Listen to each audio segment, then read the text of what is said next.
Albany Rams are hosting homecoming, and they have invited the Benedict College Tigers to their home for what is sure to be an SIAC East masterpiece, as both teams are ranked in the top 25 in the nation and unbeaten in the SIAC East. Brian Fulford here, and soon to be joined by Coach Anthony Robertson. But joining me right now for the pregame is AD Drew from D2Football.com and the Black College Sports Network. AD, let's start with Albany State. As Albany State comes into this contest, the defending champs. No stranger to these type of games and these situations. Coach Gabe Gardenia has done a great job of leading this team, and they are right where many people expected them to be. Yes, Albany State is sitting right where everyone expected them to be. They were predicted to be number one in the preseason SIAC rankings. They come in undefeated in Division II football, the only loss being to FCS Florida A&M. But a victory today by Albany State does not exactly clear up the picture in the SIAC East. They still have Fort Valley left today. So a victory today, but a loss in the Fountain City Classic could potentially produce a three-way tie between these teams, and we'll let the stat nerds figure out who wins that. And on the other side, we have the Benedict College Tigers. Coach Chinnisberry has the Tigers in uncharted territory as they are 6-0, unbeaten at this point in the season for the first time in school history, and they are playing as if they've been here before. Well, we know they've been in this situation before, having defeated Fort Valley on their homecoming 45-13 just 2 weeks ago. So we know Benedict can come up and stand up to the test for homecoming. A Benedict victory today all but shows up the SIAC East, as they will have defeated the next three teams in the standings: Albany State, Fort Valley State, and Savannah State. So the winner here today, irregardless of whether it's Albany State or Benedict, will essentially be 2 games up with 3 games remaining in the SIAC season. They'll be up 1 game in the loss column and on the all-important tiebreaker should the 2 teams be tied at the end of the season. At this point in the season, I feel like we can talk about playoff aspirations for both teams. Albany State is ranked 13th in the nation right now. Benedict is ranked 23rd in the nation. Both teams are trending in the right direction in terms of the regional rankings. And so this contest, one way or the other, may have a big standing on how these 2 teams fare going into the playoffs. Yes, right now, if you go by D2Football.com and pull out Super Region 2, Albany State would be sitting 3rd right now. Benedict sitting number 6, with another HBCU, Virginia State, sitting between those 2 in the number 4 spot. So that victory today by whoever it is will determine not only who has the easiest path to get into the D2 playoffs, but could potentially host a first-round matchup. This matchup may mirror the previous matchup that these 2 teams had before COVID, 2019. We have 2 of the top offenses, 2 of the top defenses in the conference. Statistically, both teams have shown to be one of the best, if not the best, in conference. That contest in 2019, there wasn't a lot of scoring, wasn't a lot of offense. You mean the baseball score of 7-2? The baseball score of 7-2. You mean the game where the 2 teams combined barely had 300 yards of total offense combined? I am talking about that game. You are talking about that game? You're talking about the game when Benedict had 109 yards, 106 of them on the ground, and Albany State had 207 yards, 196 of them on the ground. Well, what's the likelihood that this game may mirror that? 1st to 20 wins.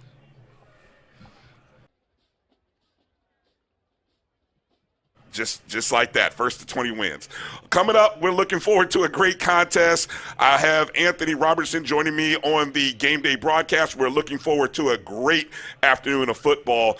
This SIAC matchup right here on HBCU League Pass Plus.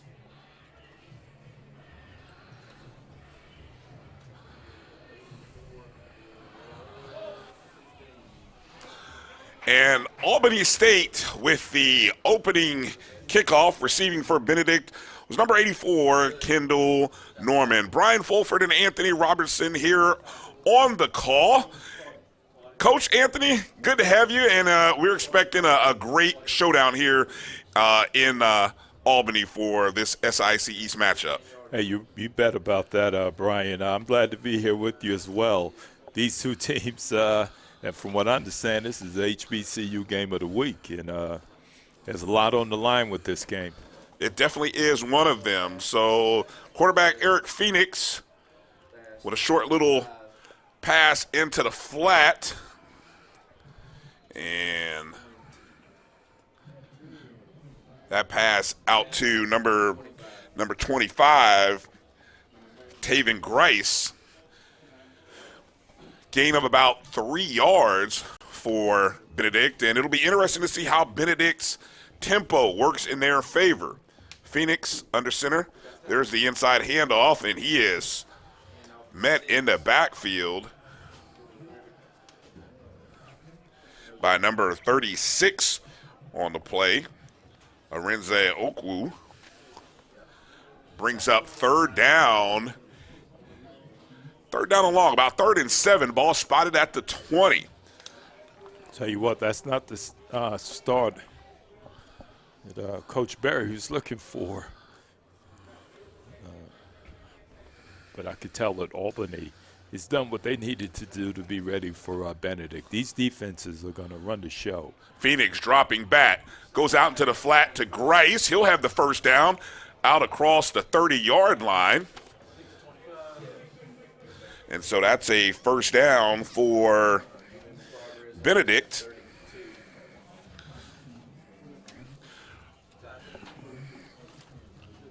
It's the second reception for Grice. They're moving the chains right now, Brian. Scotland, there's a handoff. Ball is dropped, and Grice recovered it. So they tried to go with a quick handoff to Grice, who was in motion. He dropped the ball, but fortunately he recovered it. I'll tell you what, Brian, from the opening kickoff, we had a fumble. And now on the first down with this series, we had a second one.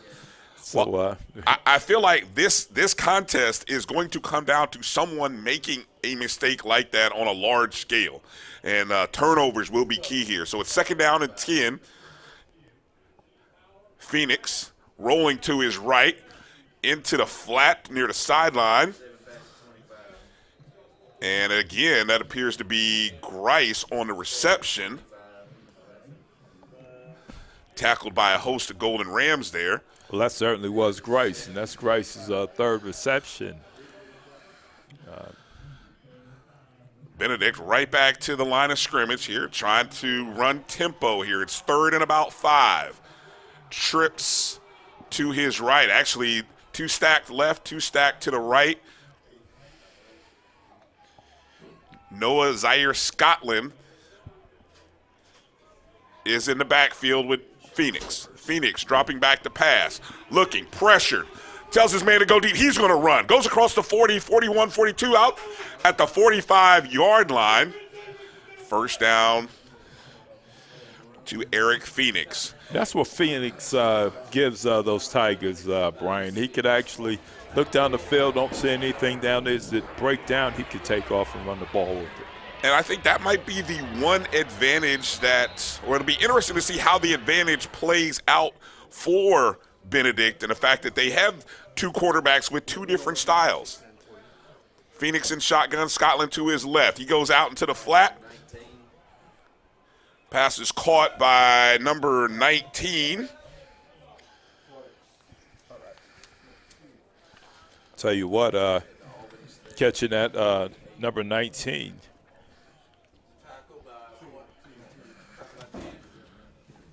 That was Presley. 2nd down and 5. Inside handoff, and there's a run.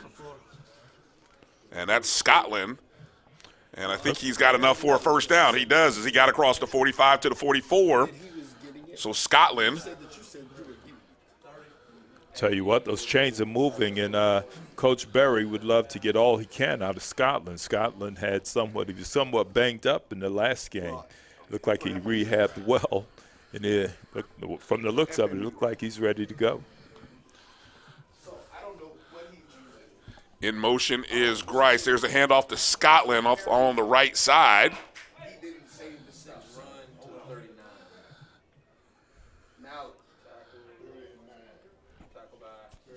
First on the tackle appeared to be number 10, Derek Davis. Second down and 5. That was a pickup of 5. Phoenix shifts Scotland to his right, trips to his right.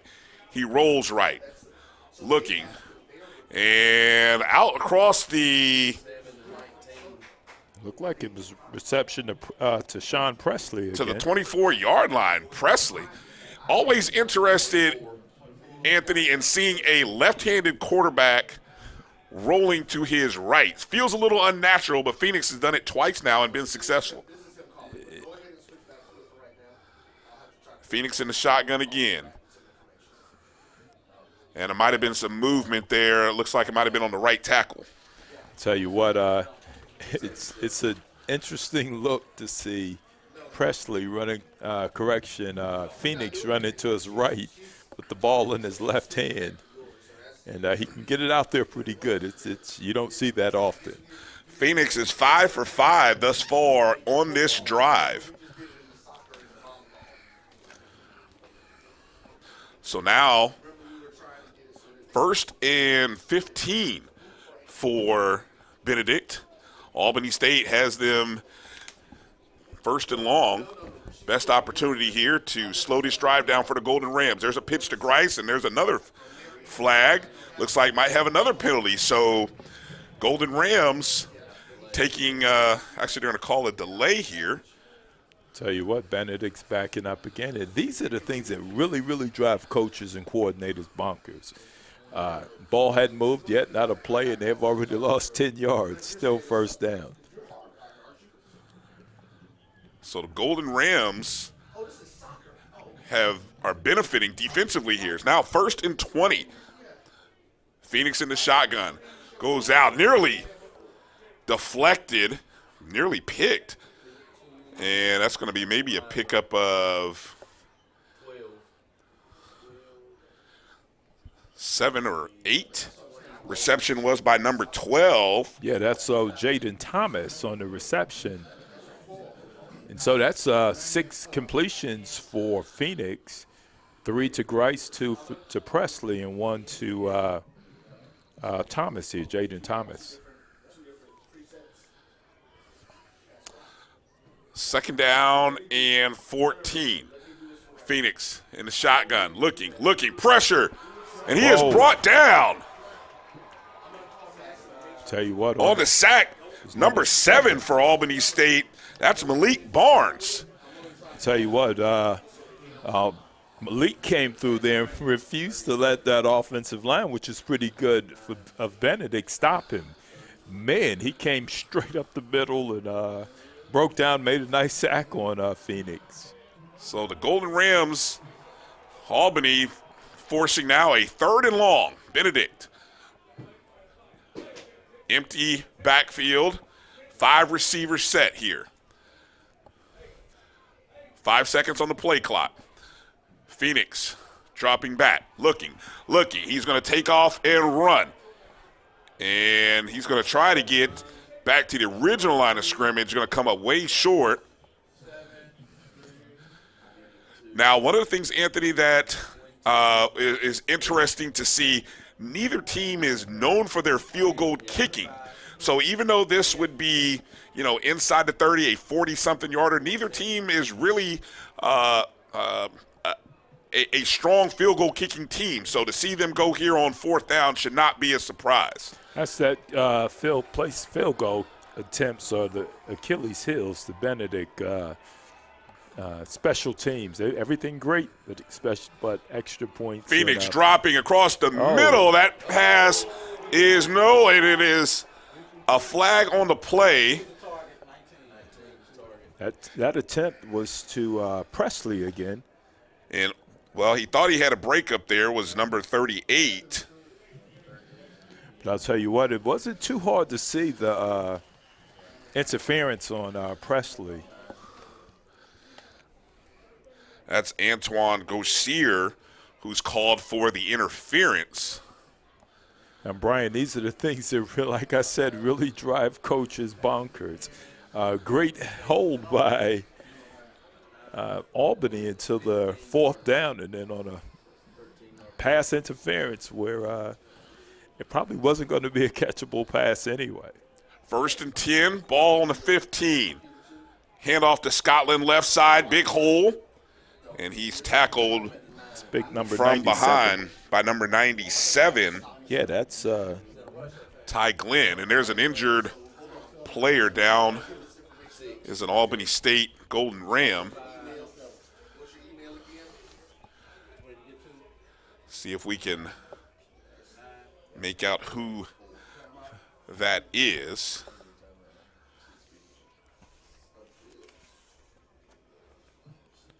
Let's step away for a short moment while the young man takes care of himself. You're watching SIAC football right here on HBCU League Pass Plus.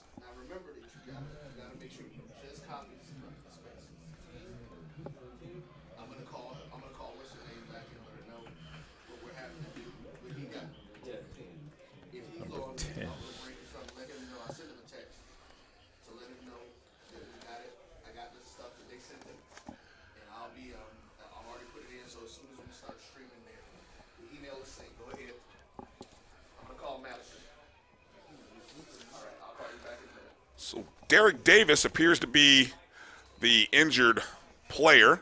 Comes off the field, and it'll be 2nd down and about 5. Ball spotted at the 9. Inside left side, Scotland. And he is tackled. I'll tell you, on that tackle was big number 90 there.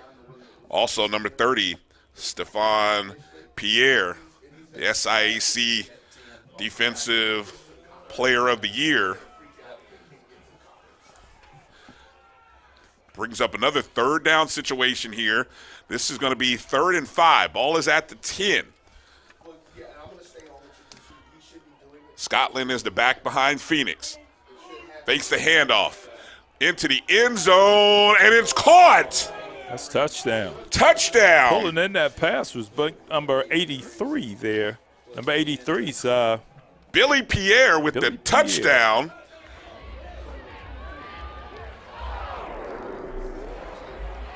Billy Pierre. You know, the one thing I like about that I often hear Coach Berry say, he has long receivers who will go up and get it. And Pierre was a fine example of that just now. Pierre is 6'2", and so we talked about the big receivers. Here's the extra point attempt. Kick is down, and the kick is good by Davis Rogers. So with 6:02 remaining in the first quarter, Benedict strikes first, 7-0. Albany State will get their chance here in just a moment. You're watching the SIAC right here on the HBCU League Pass Plus. Tell you, that's be a good feeling to come out on your first drive. The ball's on the ground 2 times. You had 4th and long, and you come out with 7 points. That's a good way to handle the ending of a first drive when things could have been so much worse.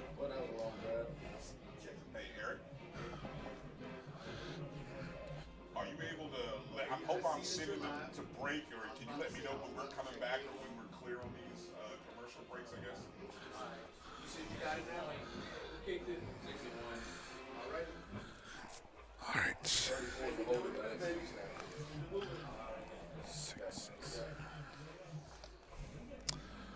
Back to live action here. Benedict has struck first in this contest, and now the Golden Rams will have their first shot. Back deep for those Rams will be Fulks, number 6, and number 17, Joe Shorter.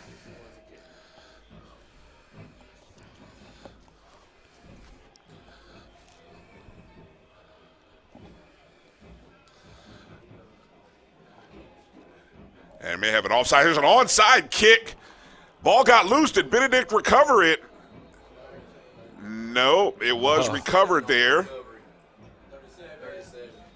by number 37 on the recovery. That was Algernon Thomas. I thought there was a flag on offsides. I saw it on the right side. I would imagine that offsides against Benedict. Yes. And Albany State's going to keep the ball. That's a gutsy move by Benedict to come out. What do you think about the move by Coach Berry there? Trying to add on as many points as he can, huh? I guess he realizes he's playing against a very, very good team with a great quarterback, and he want to do as much as he can to keep by that quarterback of Albany's, Bono, off the field. He's an offensive preseason player of the year for the SIAC.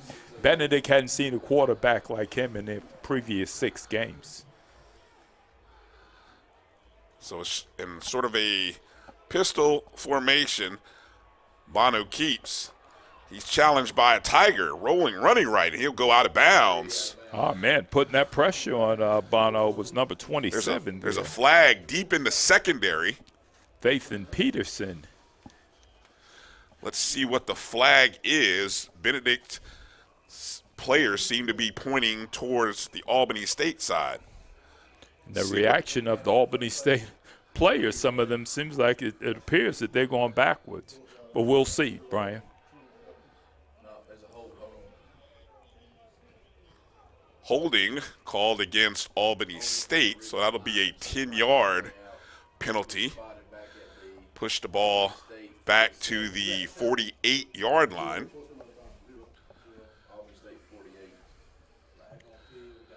Tell you what, Brian, that number 13 for Benedict, Lupa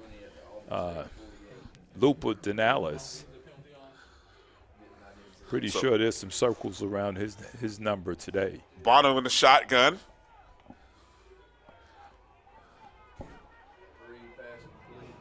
Pass out to number 17, and he's just trying to hold on to that ball without getting it stripped away. That's Joe Shorter. Yeah, Joe Shorter was brought down by number 0, Jerron Kilpatrick. And you're not going to get many runs past Kilpatrick once he breaks down. Ball's at the 45-yard line. So a gain of 7 brings up 2nd and 13. Folks is the back. Bono goes into the flat. And running out of bounds there is number 0, Rashad Jordan. And practically no gain on that play. So it does put the ball on the other hash. And now facing a 3rd and long. Tell you what, I'm interested to see how Bono's going to handle this 3rd and long.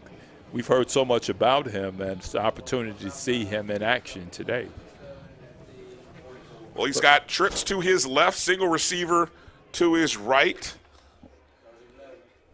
Folks is the back. Bono dropping back, looking.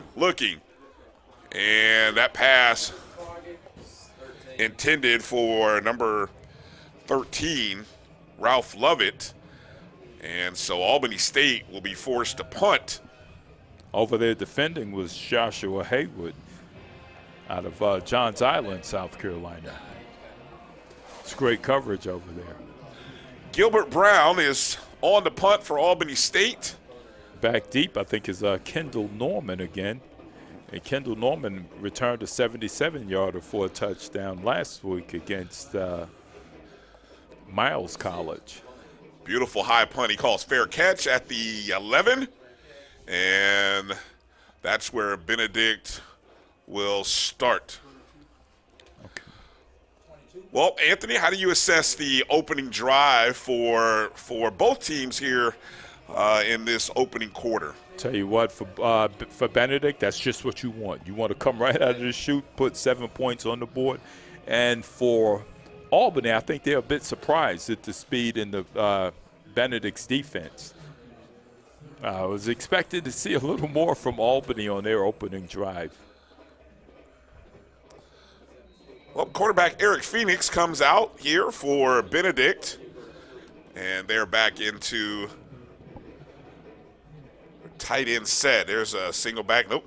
Phoenix, he's taking a shot. Going deep downfield, and that ball is caught near midfield. That's on that catch was number 85 there. Reginald Harden with nearly a 40-yard play, a 48-yard connection to Harden. And I tell you what, Brian, he's another tall receiver that went up over the defender and pulled it in. 6'5" is what Harden stands. So right at midfield, Phoenix handoff to Scotland, and he is hit in the backfield but unable to wrap up.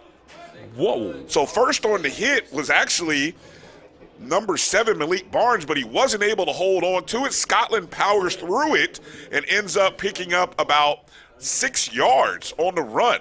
Well, I'll tell you what, he'll have a nice long talk with his defensive coaches about wrap it up, because there's no way that he should have been a loss. That should have been a loss of about 2 or 3 yards on that, but ends up now 2nd down and 4. Scotland running left.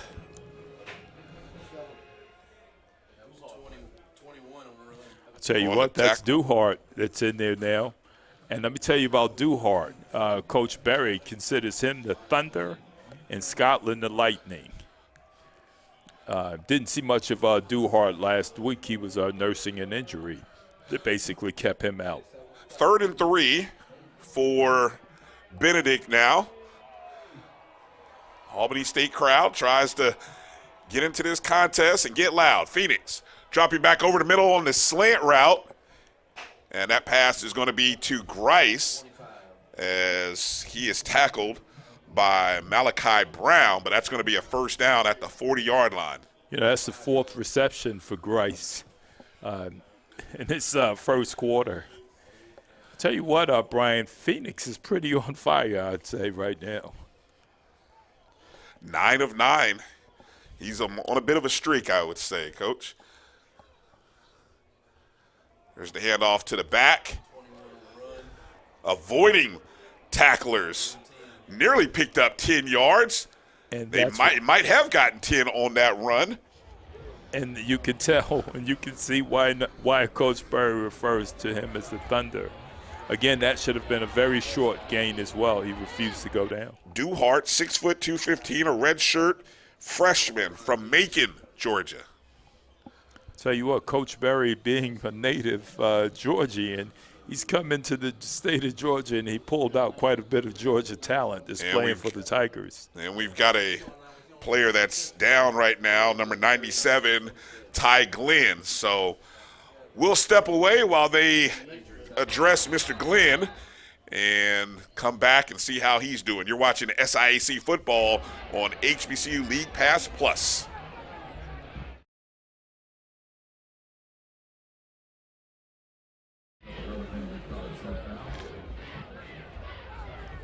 Let the replay. Yeah. That was a play before. Was it? No, maybe. Yeah, that was a replay.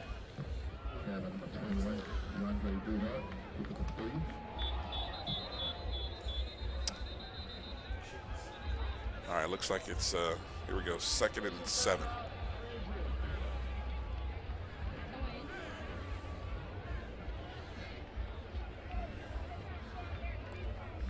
Second down and 7. Scotland up the middle in a little misdirection. Had Grice moving in formation. The inside handoff, that's a pickup of about 4. Brings up a 3rd down and 3.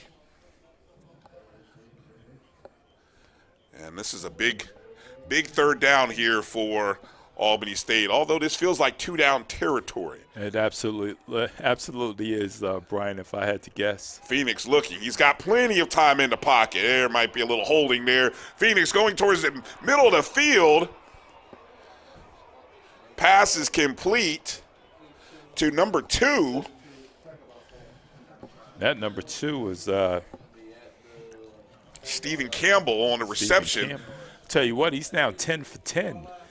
He's hitting long receivers all over the place. I'm going to not play referee, despite what you heard the disgruntled fans. They probably saw what I saw, so I'm not going to play referee out here. I have no yellow flag up here. Brian, I'm with you. I think I saw the same thing. Okay, first and goal. 10 seconds on the clock. Let's see if Benedict trying to get one last opportunity before the quarter ends. Scotland inside. He's nearly wrapped up in the backfield, and then Pierre comes up and finishes him off. And back to the original line of scrimmage, and that is how the first quarter is going to come to an end. So Benedict will walk to the other end, and they will have second and goal at the 5. Albany State will look to try to regroup after a very tough first quarter. Our score after one, Benedict 7, Albany State 0. You're watching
Brian Fulford and Anthony Robertson here at ASU Coliseum in this pivotal SIAC East matchup. Benedict, the guest here on this homecoming Saturday, have jumped out to a 7-0 lead.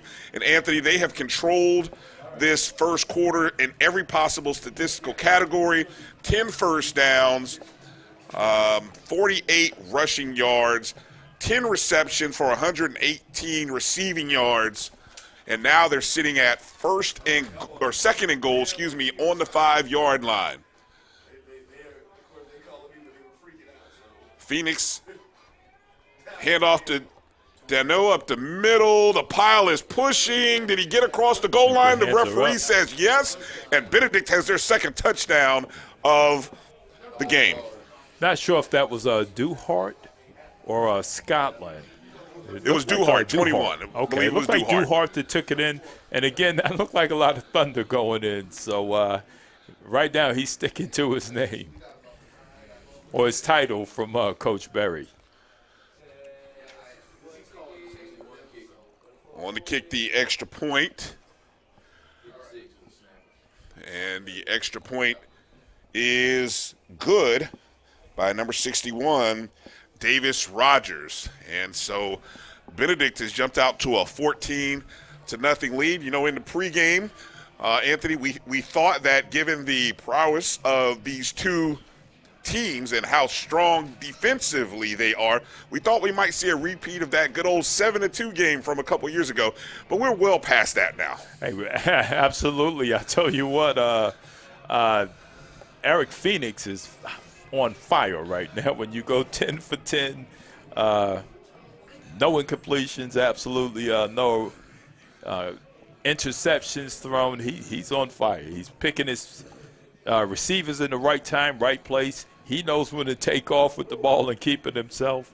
And 2 opportunities that slipped away for Albany State. Twice the ball was on the ground, and both times Benedict were able to get back on top of it. So right now, kicking off for Benedict will be number 61 there, and that's Reginald Rogers. Back to receive for Albany State, Maurice Folks and Joe Shorter. I think that's going to go to the side of Shorter. Shorter from the 3-yard line, and he is hit. Yeah, he took a nice little hit there. He absorbed that blow. Tell you what, bringing that fire, it looked like that was number 8. Malachi Brown. And that's Malachi Brown. He's a senior from, guess where, Jonesboro, Georgia. There's quite a few Georgia talent playing in Columbia for Benedict. So Albany State's offense will come back out onto the field just the second time. It's just their second drive. Deontay Bono. There's an inside handoff. And he is hit by Lubert Danellis there. That was Maurice Folks. That might be right back to the line of scrimmage, though. Tell you what, Danellis on defense, this guy make things happen. He can make it happen. He can make it happen. Danellis has sure enough been a great player for Benedict. He anchors that defensive line, and that front eight of Benedict is right now posing quite a few problems for Albany. Cameron Ward was the back. Bono scrambling to his left, out of bounds. They're going to spot this at about the 18, 19-yard line. Tell you what, just outside of their first down for the game. So we're going to see what they're going to come up with Bono. We've got a 3rd and 6 here. Ball spotted at the 18. Need to get to about or as close to the 25 as you possibly can. Cameron Ward is the single back next to Bono. He's got trips bunched to his right. Dropping back to pass. Pressure coming. Avoids it. Outside the pocket, looking downfield. And his intended target, Joe Shorter, unable to find him. And so that's another punt coming for Albany State. Tell you what, applying pressure again was number 13, Danellis. In coverage was on that side was Jerron Kilpatrick. Back deep, we have number 84 there. That's Kendall Norman. Gilbert Brown punting.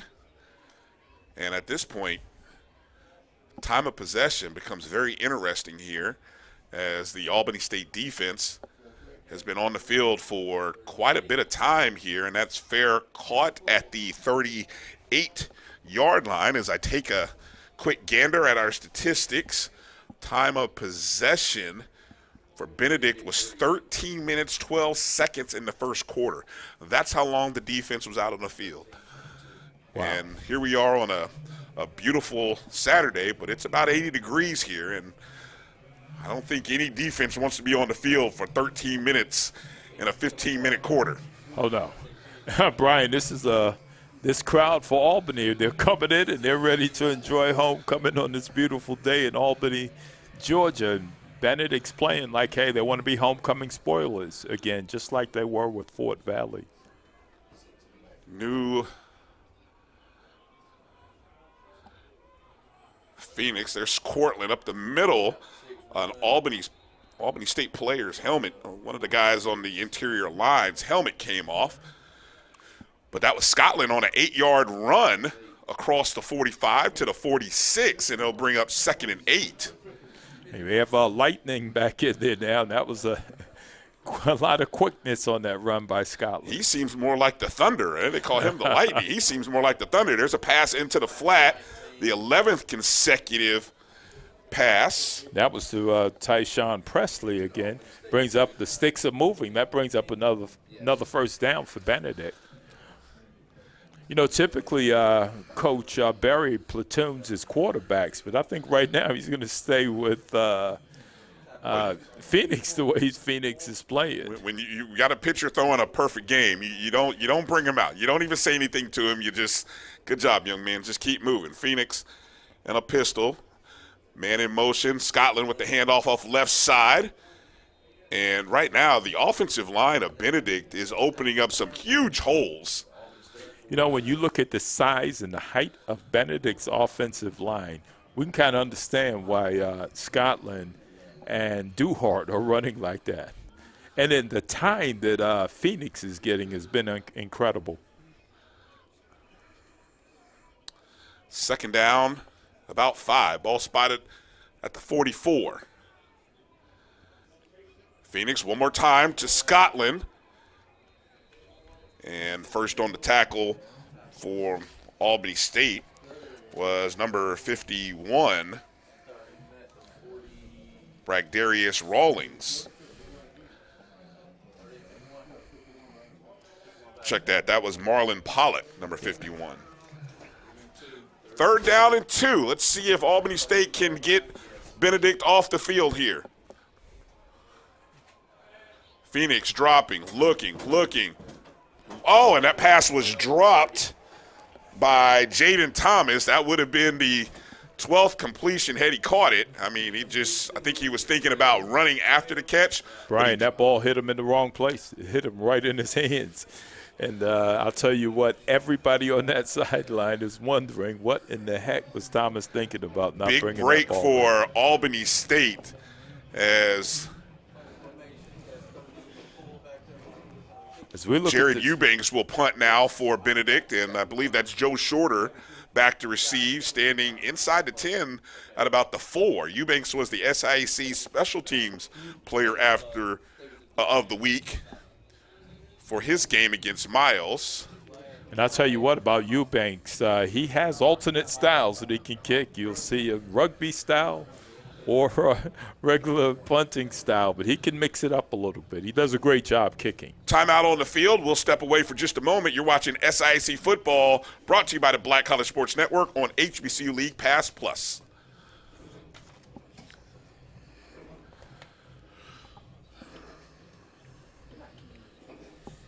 I have to let your producer know.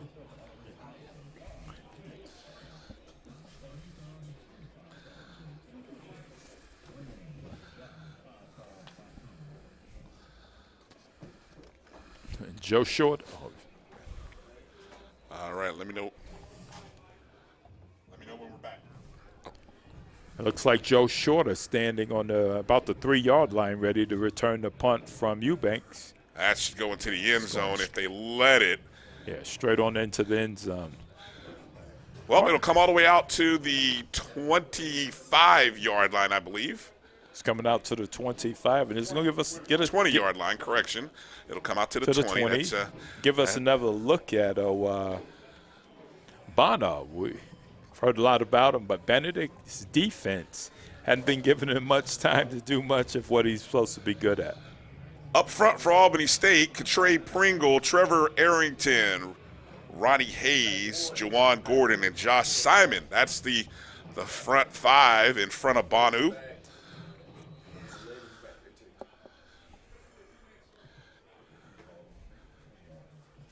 Offset eye out of shotgun for Bonu.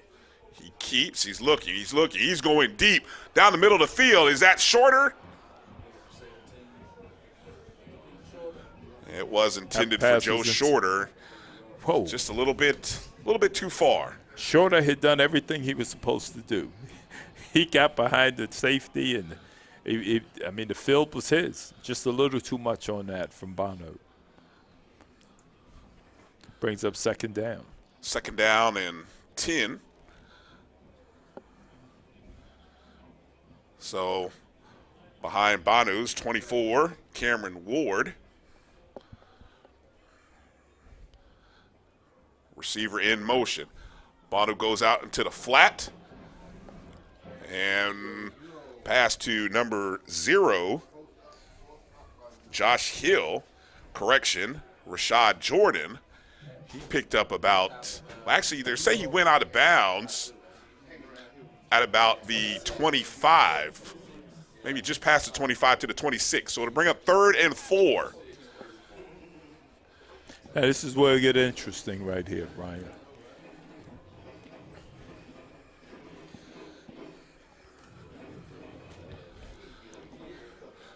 Albany State needs a first down. They got to keep a drive going here to give their defense a little more time to catch their breath. Bono dropping back. Look, he's got a man into the flat, wide open and unable to come up with that. That was intended for 0 Jordan, and he led him just a little bit too far, and so back comes the punting unit. And he was wide open. He's more wide open than Shorter was on first down. Oh, he was wide open. Benedict's breathing pretty good on that one. I know that's one that Banu really wants back. We have Kendall Norman back to return his punt again.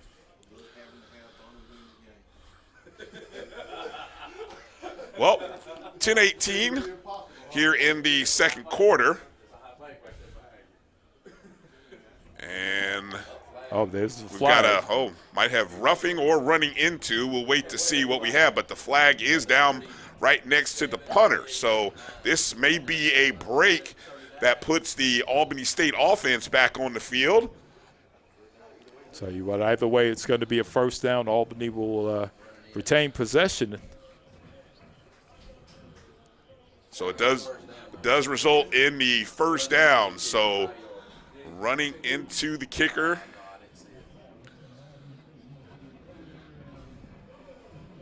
Well, the encouraging thing in that last drive prior to the punt, Anthony, was there were openings. There were opportunities for receivers, especially downfield. Banu just has to connect with them. Yeah, the last two, Brian, you hit it the nail right on the head. He had wide open receivers and couldn't quite get the ball to them. Cameron Ward is to his left. They go inside the Ward. Big hole. And out near midfield, Cameron Ward gets going out to the 45-yard line. First big play, run or pass today for Albany State. I don't know. Albany State might want to stick to the ground and attack a little more if they're going to keep having those kind of. If the offensive line is going to open up holes like that. I think this is the first down for Albany that they've actually earned. Shotgun for Banu. Cameron Ward to his left. He goes inside, and he's hit by Danelis Lubert. I tell you, we'll say that name quite a bit. Lupus, he makes it happen. Lubert. Now, I noticed on the last play, Ward ran by him on the last one. Not so lucky this time. No, not a second time. Brings up second down and 11. Yeah, that's got to be a tough job for any offensive tackle or guard. And so here we go, second down and 11. Banu, Ward to his left. They go inside.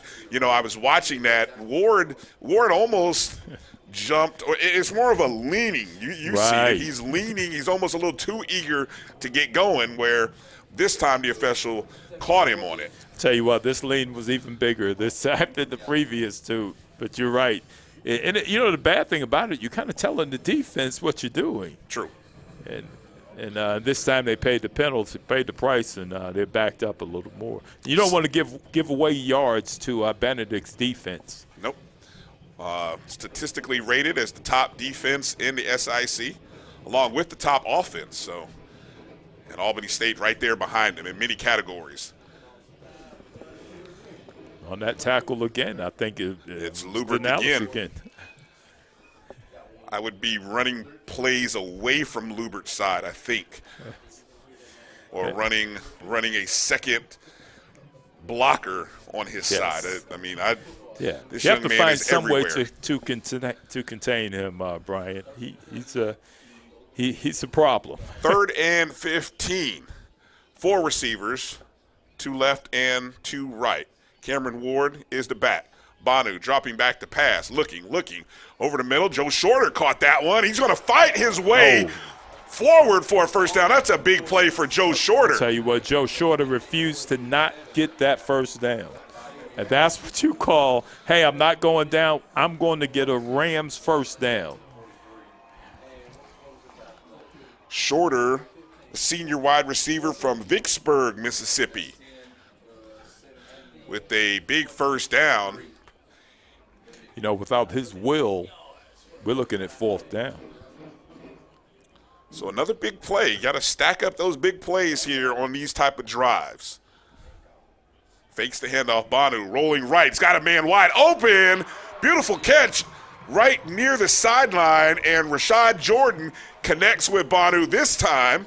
Almost a similar play that came up a little bit. He led him a little bit too far on the other side earlier in the drive. Absolutely, Brian. But this time he connected and put it right where it needed to be. And it was the results. The sticks are moving again. Best opportunity of the day to put points on the board for Albany State. 1st and 10 on the 22. Cameron Ward is the back behind Banu.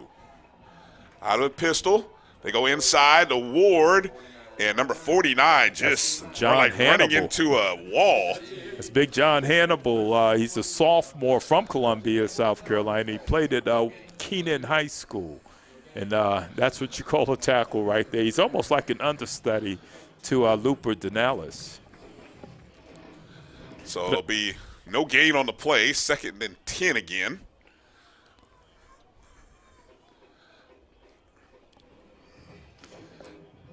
Looks like Marcus Fulks is the single back.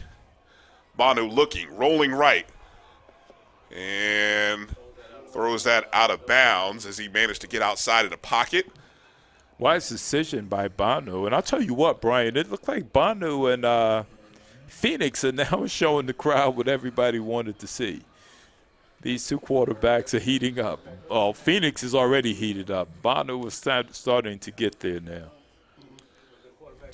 Definitely two of the preseason top quarterbacks. Of course, Banu was preseason offensive player of the year, and I think through the course of this season, halfway point, both have sort of shown their capabilities to be two of the best. So it's now 3rd and long. Banu, there's the pitch to Ward. And tackle Fulks, on the run. Yeah, I think he was brought down there by number 15, Aaron Miller. Well, he got across the 15 to the 14. Brings up a 4th and 2. And as we look to see what Coach Gardenia is going to do, looks like they're going to go for this. This is what you call decision time.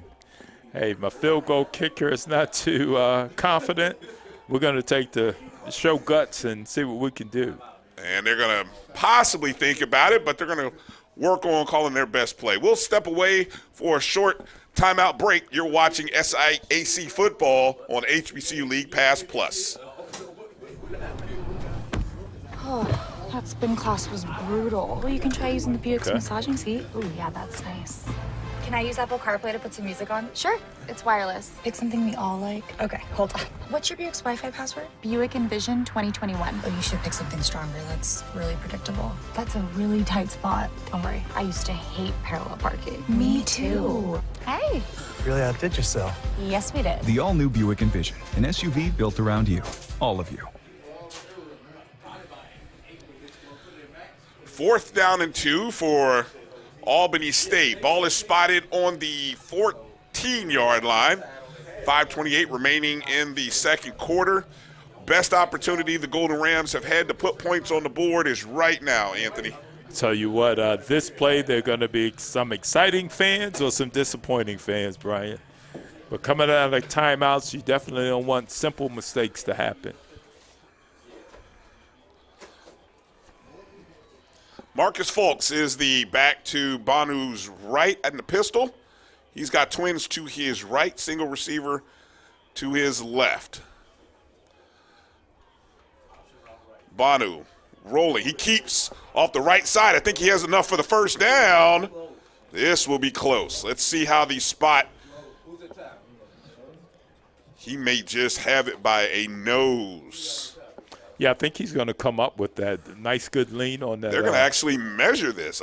My goodness, I can't think the last time I've seen a measurement. So here comes a measurement. This is a big one right here. Here comes the measure. Want to make any predictions on this one, Anthony? I'll tell you what. You know what? We're going to let the measurement tell the story, but it's close. I'm going to say by a nose. Oh, no, he's short. Looked like they just missed short it. by a nose. Wow. Wow. That's a tough spot. So a turnover on downs Ball will go to Benedict, and that's a tough break. And, you know, Brian, that's what Benedict has been doing all season. They've been coming up, handling these adversities, making stops, getting turnovers.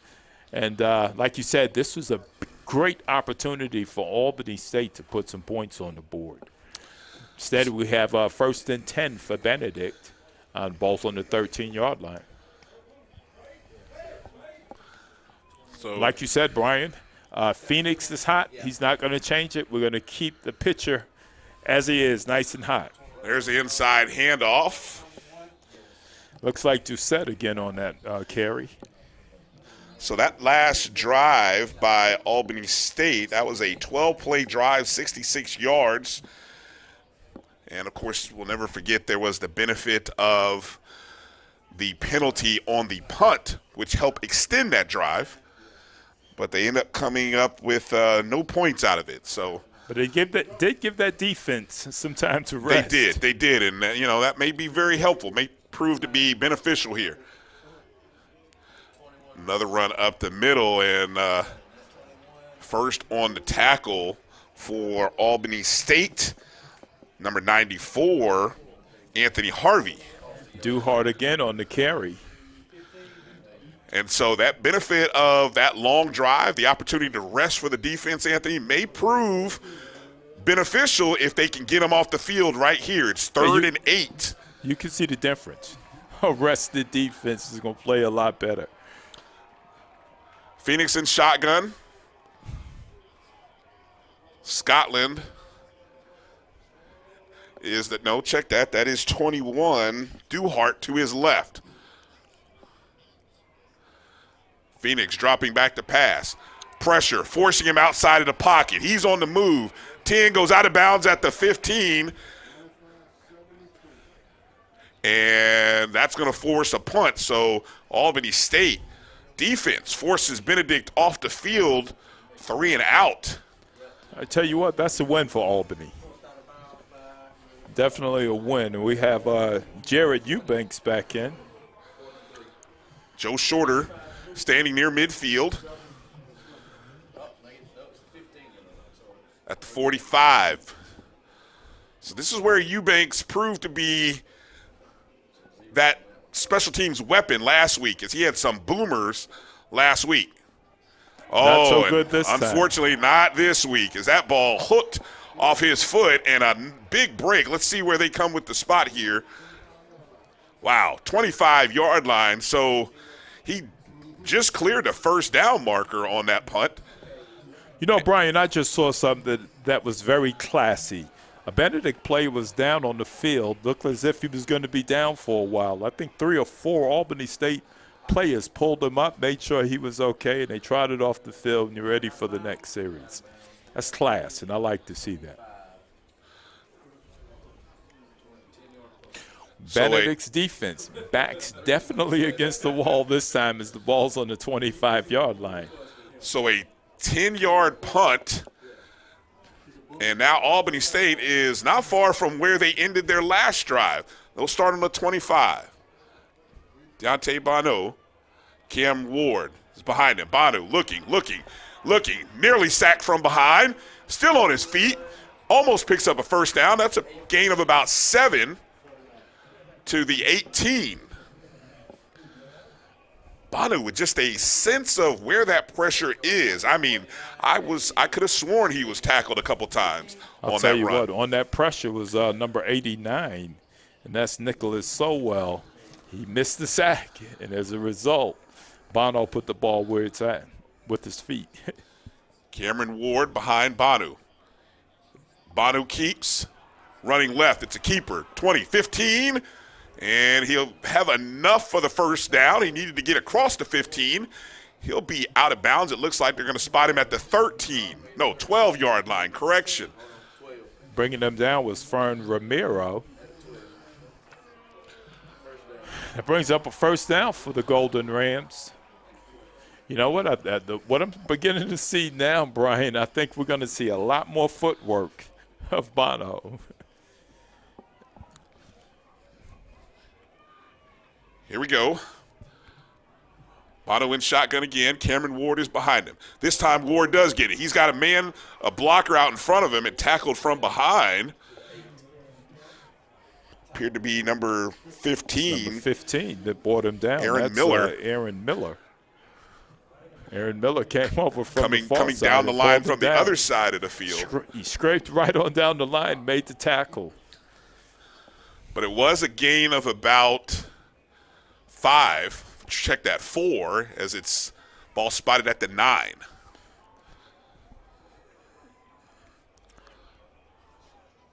Cameron Ward still is the back next to Bonu.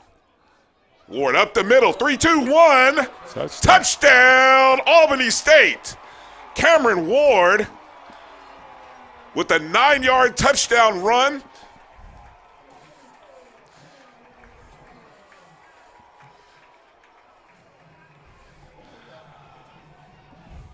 Cuts the deficit to 8, and the extra point attempt can possibly cut it to 7.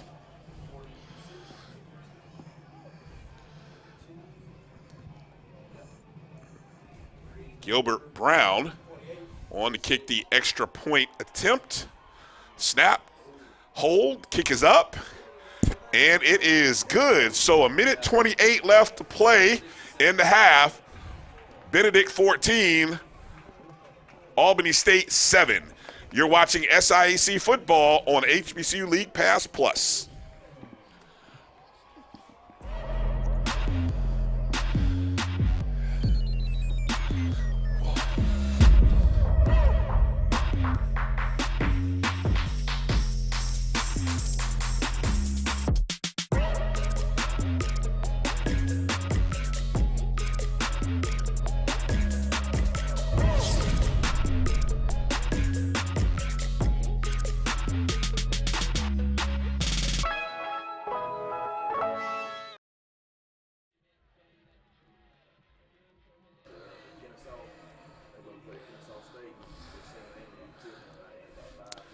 Back deep for Benedict. It looks like we have number 24, Damon Cherry, and number 84, Kendall Norman. 4 plays, 25 yards, 1:59 seconds, and that touchdown of 9 yards by Cameron Ward. Norman, and he's hit. Woo! What a big-time hit there by number 14, Trey Bishop, the senior from Dawson, Georgia, Turner County High School. Transfer from Georgia, UGA. Ball's just past the 11-yard line. Tell you what makes a difference now as well. We're looking at a minute and 23 seconds left on the clock. And Albany State, they have 2 timeouts left. Albany State does have 2 timeouts left.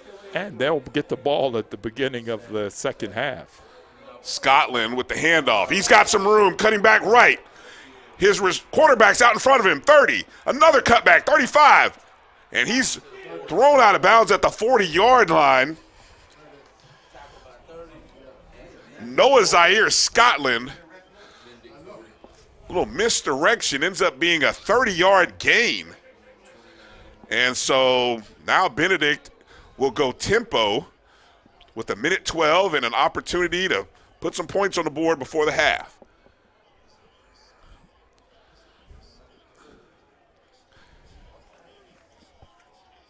Duhart is the back next to Phoenix. Dropping back across the middle. And that's pass is completed to number 19, Presley. Gain of about 6. Under a minute to play now. It's important for Benedict to get something out of this because I'll tell you what, Albany State is fired up now, and I would imagine they're going to come out that second half even Phoenix more fired up. dropping, pressure up the middle. Gets out of it, he's running. Across midfield, 50, 45, out of bounds at the 40. And the elusiveness of Eric Phoenix comes through as he was nearly caught in the backfield. 35 seconds remaining. Ball is at the 40. Tell you what, Brian, these quarterbacks, Phoenix and Bono, have not disappointed. Jalen Taylor is the back to the right of Phoenix. 4 receivers. And as noted earlier, some big receivers out there. Phoenix dropping. Quick slant route. And that's Grice again with another catch. Did he get enough for the first down? They're saying no, he did not. So it does force a timeout. Benedict does take it with 28 seconds left. I think that's the 5th reception for Grice. Well, and the officials actually are looking, it looks like they're going to mark that as a first down. They are going to say it's a first down. He got to the 30, which is where he needed to get. So it'll end up being a first down here. As 28 seconds left before we close out this half. And I'll tell you, Eric Phoenix continues to impress here as he currently is 13 of 14, 138 yards and a touchdown. Zaire Scotland, 72 yards rushing right now. Of course, just picked up a big chunk of 30. And that's what you want to get out of a back like Scotland. You want to get as much as you can, something to fire up your offense, because I think Benedict's offense was kind of in a lull. So back comes the Benedict offense. They go 2 tight ends to the right. Phoenix dropping, looking, avoiding the pressure, going towards the end zone and out of bounds at about the 3-yard line to number 85, Reginald Harding. I think Reginald Harding is about 6'5", right? Yes. They spot that ball. That ball spotted at the 2-yard line, it looks like. With 20 seconds left in the half. Wow. That's a gain of 28 yards. We've got a timeout on the field. I am very impressed with what I'm seeing from Eric Phoenix today. And I've seen him play before. I was going to say, is this might be this? Are we looking at his best half that you've seen thus far? Now, I've seen some pretty impressive performances by Phoenix, but from a passing perspective, this might be it feels like he's put it all together here in this game. Absolutely, Brian. Not just with the passes, but his decision making. I mean, to see what he's doing, we're expecting to see that from Bono, and we've seen flashes of it from Bono. But Eric Phoenix have been pretty spot on it with that putting that ball in the air. Well, when we come back out of the huddle, this is on the verge of being a 90-yard drive. There's 20 seconds remaining. I believe that was – I can't tell if that's the last timeout or not. I still see 1 timeout left on the board for Benedict. So let's see. Zaire Scotland is the back in the pistol, 2 yards out. They go Biggs shifting to the left. All right, look like we Phoenix, know where that's going. Up the middle, Scotland, and he is met in the backfield by Pierre and number 7, Barnes. So there is a timeout that is called, and that might be the final. Yeah, that is the final timeout for Benedict. So a loss of 1, so it'll bring out 2nd and goal from the 3. Well, do you like that play call? I'm gonna be honest. I really didn't like that, Brian. I just. Is there something that says, is there something in the rule book that shotgun teams can't line up under center when it's like 2nd and goal? There must be something in that book that coaches have that prevents them from just lining up under center and giving a nice dive play or an I formation handoff, huh? It's one of those rules was kind of unwritten in the book. Well, I didn't like that play. I didn't like that call at all.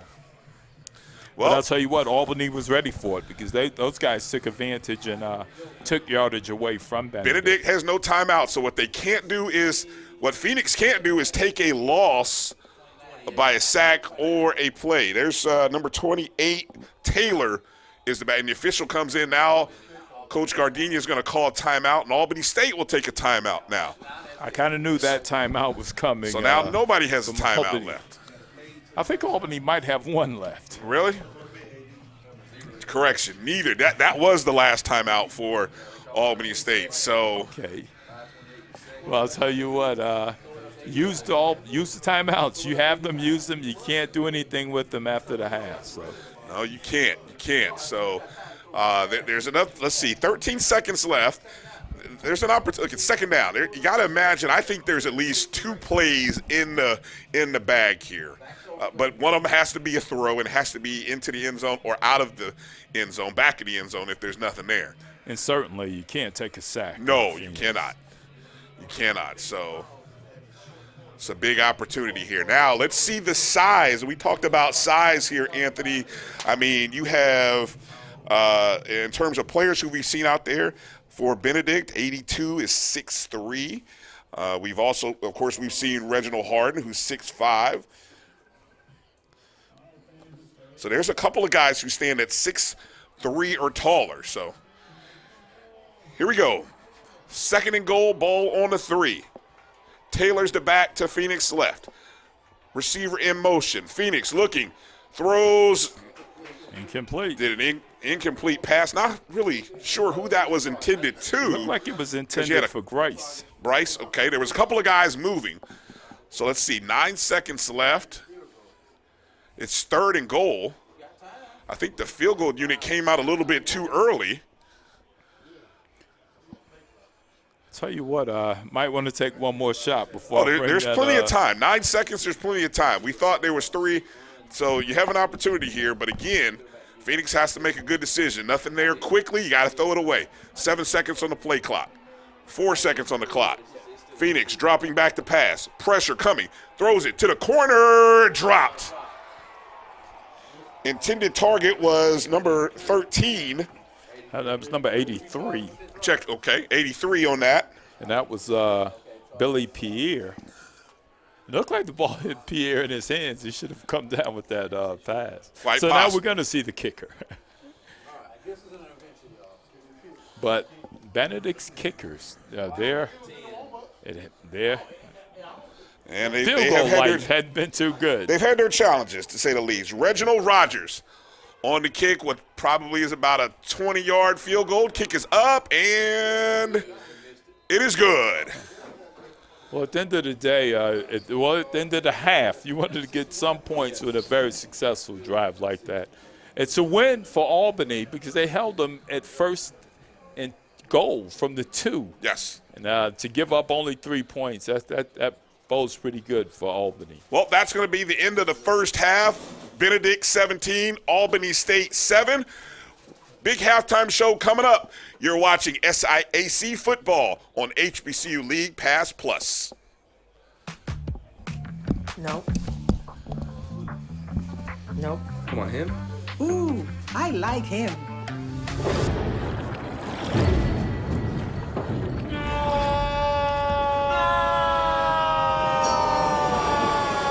Quick, the quicker picker-upper.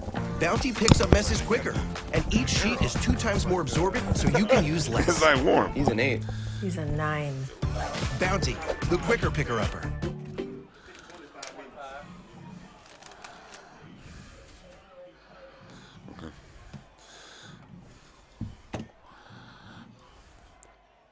Well, I figure we'll come back after the band so we can get.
is R&D God going.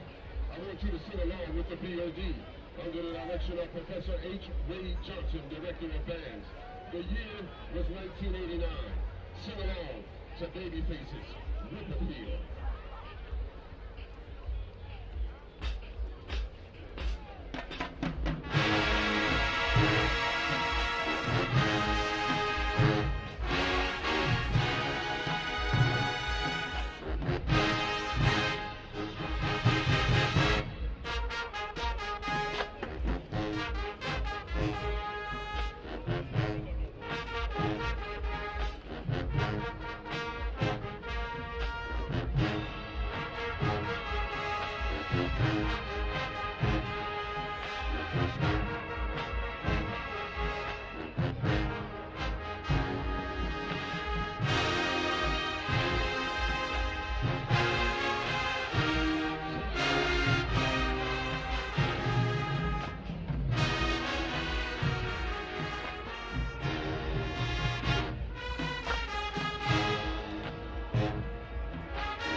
This platform will bring a new beat to OSU. New and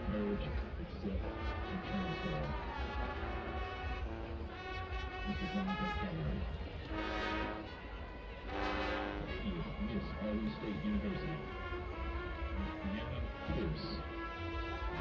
Miss Pierce serves on the platform of the Liberty University. Coach Louis Costoges.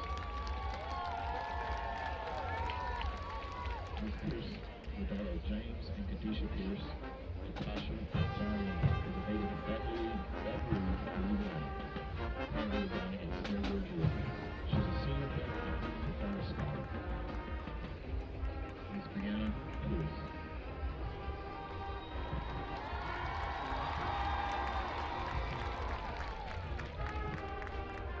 First warrior gentleman to Mr. Albany State University, Mr. Dion Whitney. Dion serves as the first warrior gentleman to Mr. Albany State University. He is a senior criminal justice scholar hailing from Savannah, Georgia. Mr. Griffin has aspirations of studying law at the University of Georgia or Albany University and practice law. Mr. Dion Whitney. First attendant to Miss Albany State University is Pregame. Ms. King serves as the first attendant to Miss Albany State University. She is a senior health and performance scholar hailing from American School and has aspirations of becoming a physical therapist. Ms. Pregame King. Second warrior gentleman to Mr. Albany State University, Mr. Trajan Harris. Trajan serves as the second warrior gentleman to Mr. Albany State University and is a senior criminal justice scholar hailing from Benedict College Tigers. Mr. Harris has aspirations of becoming a homicide detective while obtaining his master's degree in higher education. Second attendant to Miss Albany State University is Gabrielle Billings. Ms. Billings serves as the second attendant to Albany State University and is a senior health and human performance major with a minor in forensic science. Ms. Billings is a native of Albany, Georgia, and has aspirations of becoming a forensic science nurse while studying public health in order to eradicate the racial and medical disparities minorities face in today's world. Mr. Senior. Mr. Todd Celestine serves as Mr. Senior and is a marketing scholar hailing from Atlanta, Georgia. Todd Celestine. Miss Senior is Miss Kaylin Gibson. Kaylin serves as Miss Senior and is a biology scholar hailing from Stockbridge, Georgia. Royal escort to Miss Junior. Mr. Dietrich Rodney serves as the royal escort to Miss Junior, who is a junior biology scholar hailing from Columbus, Georgia. Miss Junior, Miss Kayla Burnham serves as Miss Junior and is a nursing scholar hailing from Perry, Georgia. Royal escort to Miss Sophomore, Mr. Michael Dixon. Michael serves as a royal escort to Miss Sophomore and is a junior criminal justice scholar hailing from Sparta, Georgia. Miss Sophomore is Kristen Stark, serves as Miss Sophomore and is a nursing scholar hailing from Macon, Georgia. And once again, the 2022-23 Albany State University Royal Court.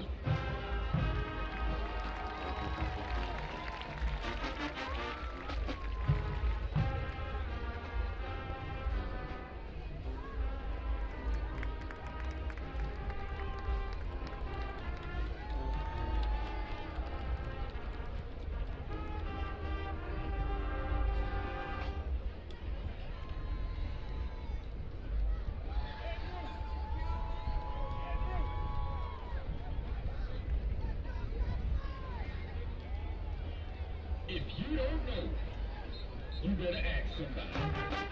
Show your calendar.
Nope.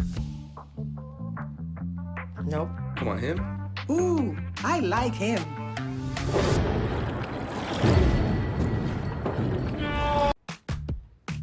Nope.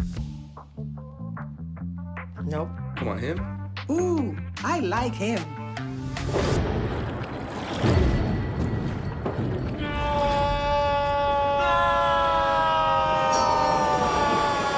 Quick, the quicker picker-upper.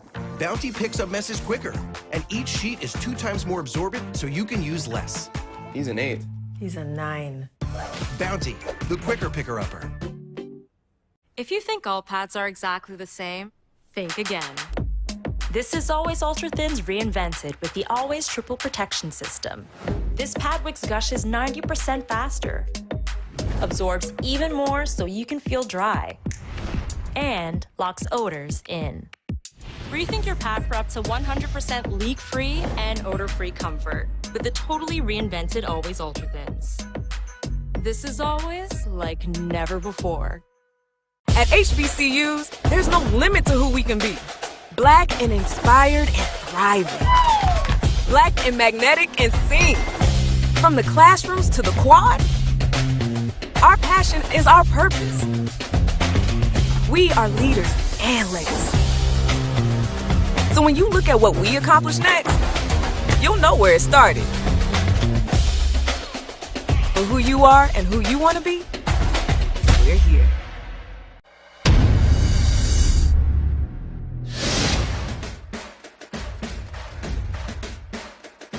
HBCU League Pass. Watch your favorite black colleges. Some of the best players in the land. HBCU League Pass.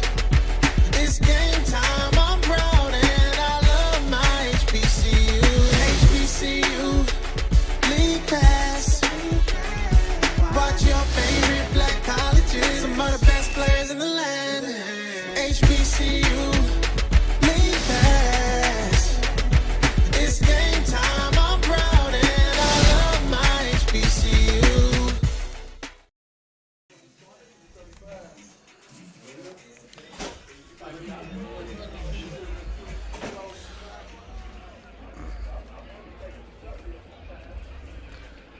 Brian Fulford and Anthony Robertson here, getting ready for the start of the second half.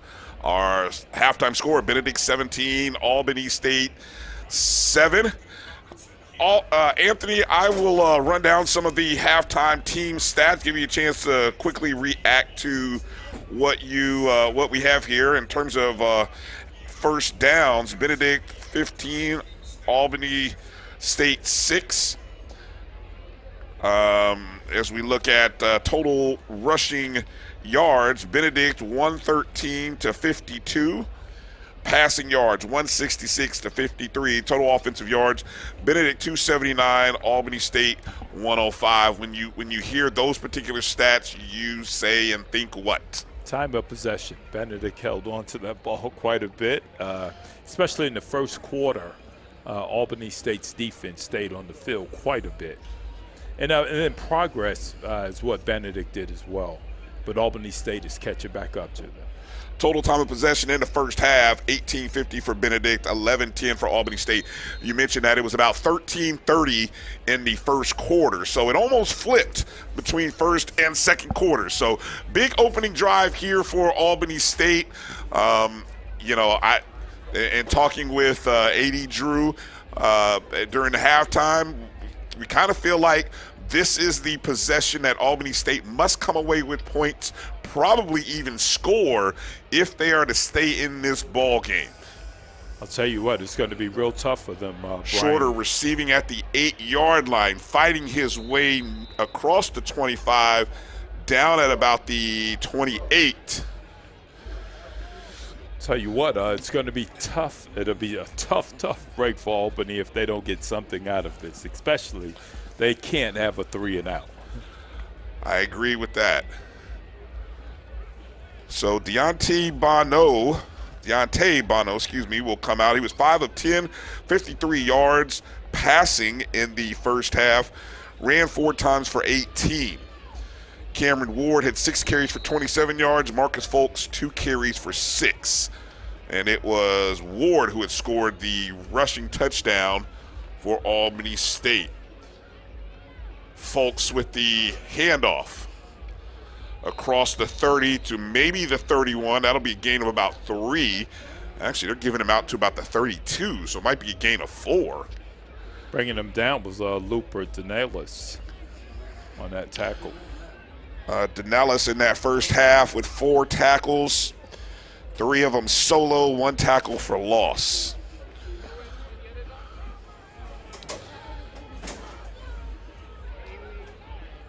So, Bono in the shotgun. Sends a receiver in the motion. Bono, and it hit us. And you got to catch that. That ball hit the chest. Tell you what, that pass was intended for number 0, Rashad Jordan. Hit him in the right place. It almost hit him on the numbers. He should have come up with that one. I always believe you got to have your hands out. You got to catch it with your hands, not your chest. Absolutely. And had he done that, that's probably a reception. Your receiving drills never include the chest for a catch. Good point. Here we go. 3rd down. Need to get a first down here. Trips, bunch to Bonu's left. Dropping back. Stepping up. Oh, and he's hit up the middle. That's that man, Danelis. Right up the middle. That's Danelis. And usually, he's usually positioned on the edges. So to see him come up the middle, Anthony, my goodness. That's Looper Danelis. That's all I could say. Hey, he's going to get sacks. He's going to get tackles for losses, and that's what he do. So a 3 and out here for Albany State on the opening drive of the second half. Tell you back again is Kendall Norman, and Kendall Norman realized that might have been deflected, possibly. Somebody got their hand on that. Partially blocked there by number 85, and if that's who I think it is, that's Reginald Harden. And Reginald Harden is 6'5". 6'5". Hands high. You can typically block kicks.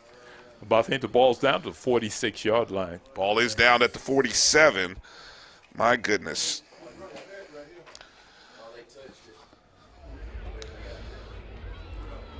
Looks like we've got a... And that's going against Albany, it appears. Well, Benedict will start with great field possession, and that's not how you wanted to start this half. Not how Albany State wanted to start this half. Going 3 and out, punt partially blocked, and now Benedict will start with the ball in Albany State territory. 1st and 10 on the 44. Eric Phoenix is the quarterback. Scotland's a flea flicker. He's going up top. And it's a bit behind, but it's intercepted. That's a defensive play. Intercepted by number 38, Antoine Gossier. That's what you call a defensive play. Gossier comes up with that. He's from Conyers, Georgia. Huge play. 5'10" junior from Conyers, Georgia. And you know what? What I like about Gossier's actions, he didn't give up. He didn't give up. So Phoenix's first bad throw of the contest comes on the flea flicker as he threw it short. He basically threw it short, thought his receiver was going to get a chance at it, and so Bonu goes out in the flat across the 30, 40, midfield, outruns the Benedict defender. He could be gone to the house. 10, 5, touchdown. What a big answer for Albany State. And it comes on the heels of a turnover. Rashad Jordan runs down the sideline past the Benedict defenders. What a play and what an answer. So here we are. I feel like 1 minute ago we were talking about, oh no, bad start for Albany State. Defense makes a play. Special teams makes a play. Boom. Brian, Bono hits pay dirt. Jordan. I'll tell you what, that's exactly what you do not want to happen. Not if you're Benedict, definitely. And then a big play on offense that leads to points, and that was a touchdown. About a 90-yard play. 93-yard play. The extra point attempt is up and good, and we got ourselves a ball game, ladies and gentlemen. 12:58 to play. Benedict 17, Albany State 14. You're watching SIAC football right here on HBCU League Pass Plus.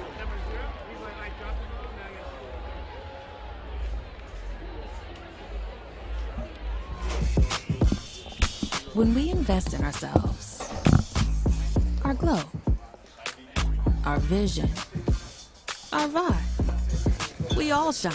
Turned on the dime just like that. Beyond measure.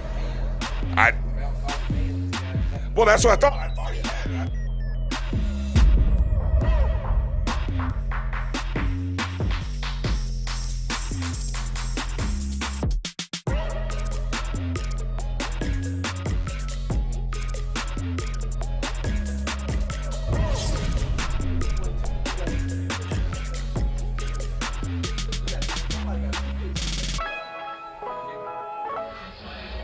Back deep, you have Damon Cherry for Benedict and number 84, Kendall Norman. Well, the Albany State crowd is awake. I tell you, they were nervous all of 2 minutes ago, but they are awake now, and it'll be interesting to see how Benedict can respond. They still have the 3-point lead, though. Well, the Albany faithful are up, and they think good things are about to happen. That's Kendall Norman. Ooh, Norman is hit. What a hit right there. And right there on the hit. Number 4, James Hawkins. Number 4, James Hawkins right there on that hit. Wow. That hit. Hawkins, not a small guy, 5'10", 180 from Fayetteville, Georgia.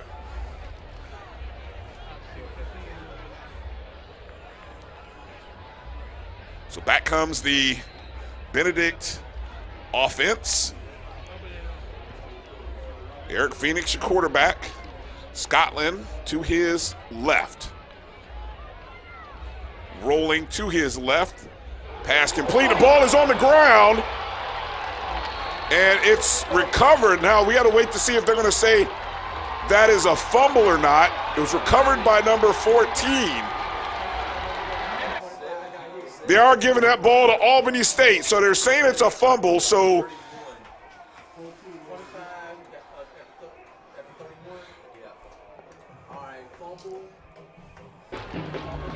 tell you what, these Albany Golden Rams are hitting.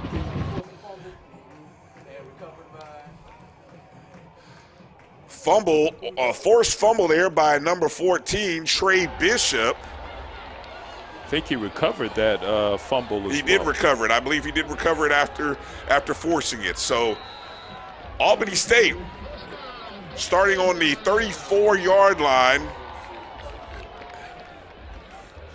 with a opportunity here to take the lead, possibly tie.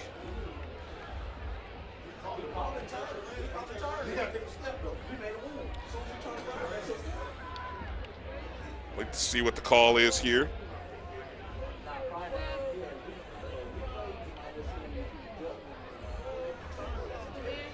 Must be a clock-related issue. Not seeing any. Yeah, it appears to be a clock-related issue. Yeah, with an official stoppage. And right now, 12 minutes, 6 seconds left. What do you make of the catch? Was it a catch? You know what, Brian? That's one of those where it's kind of hard to tell. Look, it appeared as if he made the catch. He took a step or two, but not sure if he had it locked in. But nevertheless, Albany State's moving on offense, and it's first down. All right, Deontay Bono.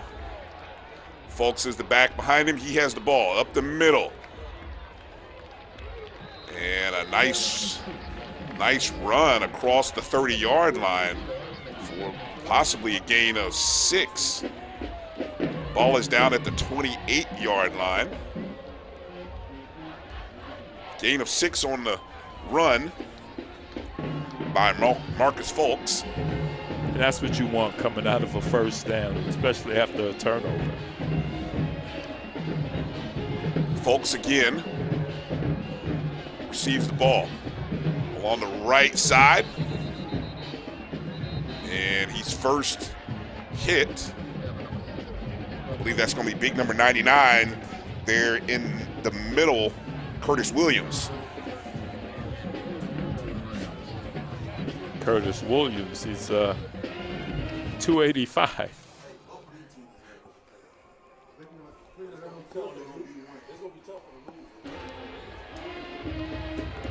So 3rd and 2 for Albany State. Bonu, Fulks. It's Fulks up the middle. No, he's wrapped up. His might be even a loss of 1 or 2.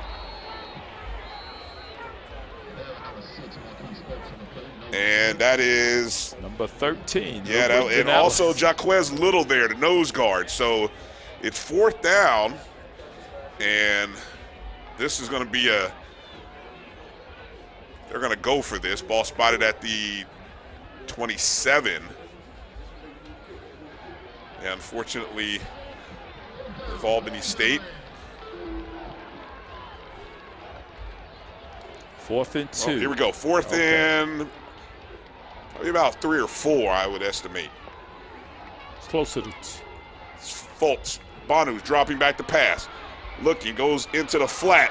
And a big wrap up there. That tackle made by number 27, Dathan Peterson, as that ball was caught by Tyree Taylor, but I don't even think he was past the first down mark. I'll tell you what, Benedict's backs were against the wall. A whole lot could have happened bad for Benedict with this particular possession. So for them to come away and hold on 4, forced turnovers on 4th down, that's it's boding pretty well for them. Yeah, that's one of those plays I'm very surprised that did not go past the first down yardage. And they went to the tight end instead of one of their speed receivers. So it'll be a 1st and 10. In motion is Grice. The handoff to Scotland along the right side. And he's hit up along the sideline. And make sure he's all right. I'll tell you what, Brian, that last play by Albany, didn't like that play at all, basically. Kind of getting that from you as well.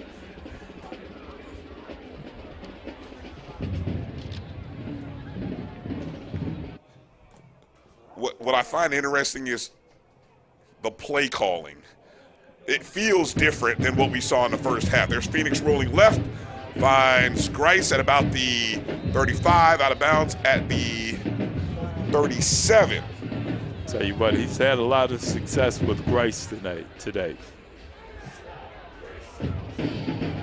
So they'll spot it at the 36-yard line, actually, and they'll bring up 3rd and 3. So need to get to at least about the 39-yard line.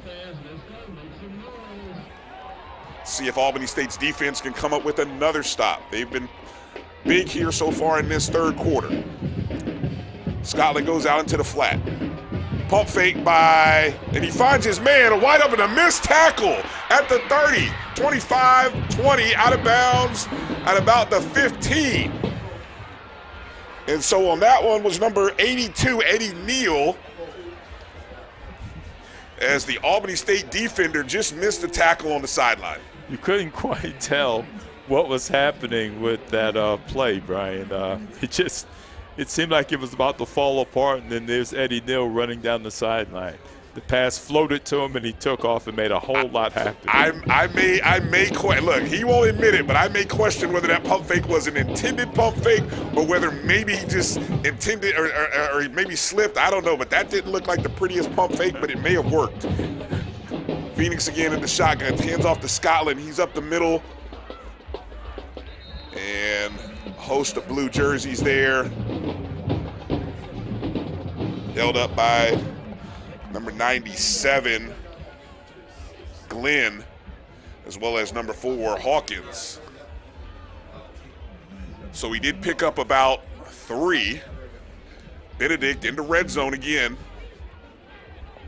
The last time they were in the red zone, from the 2-yard line. They came over with 3 points. Only came up with 3 points. So let's see if the Golden Rams can hold them to 3 or less again. Phoenix dropping back, across the middle, spun around. That's Presley again. But Presley comes up with the catch and a first down. So it'll be 1st and goal inside of the 10. Looks like maybe about the 8-yard line. I'll tell you what, Benedict looked as if they were kind of calming down now. But from the end of the first half through the previous drive they had, it hadn't looked settled. So we got 1st and goal now. It's Duhart is the back that's behind Phoenix. They pitch it to Grice. Grice around the left side. Reaching, did he put the ball on the turf? Oh, they say he's down first at about the 4. They're going to say he's down at the 4 first. He put it on the turf. Got to be careful about that. And that's another pass to Grice. I'll tell you. The inside shovel pass, behind the line of scrimmage shovel pass. That's right. Yeah, it does count. Phoenix and Grice connecting again. Maybe the 6th or 7th reception for Grice. That's 2nd and 4, it appears to be. 10 seconds left on the play clock. 2nd and goal, so we'll see. 2nd and goal. Duhart is the back behind Phoenix, and he has to call a quick timeout as he only had a second left on the play clock. You know, that was good. A good catch by Phoenix. When you get down to a second, the last thing you want to do is back up without anything happening. You hate to lose yards on those plays where nothing happens and you're backing up. We'll take a short break and step away. You're watching SIAC football right here on HBCU League Pass Plus. When we invest in ourselves, our glow, our vision, our vibe, we all shine. Together, we are black beyond measure.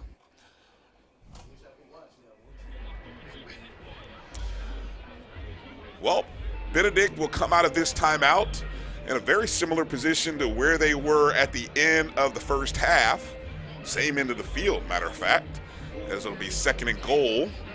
Ball appears to be at the 4-yard line. Last time, Albany State held them to a field goal. Let's see what they have in store for them on this drive. Eric Phoenix, quarterback.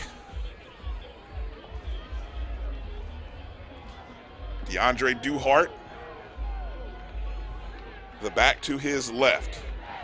Multiple receivers in motion.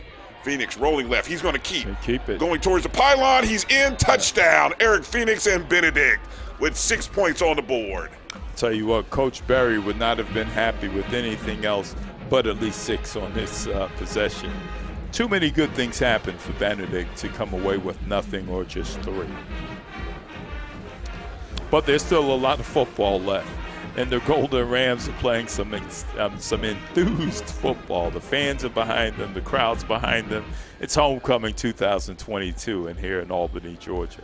Davis Rogers on to kick the extra point, which is up and good. So 6:32 remaining in the third quarter.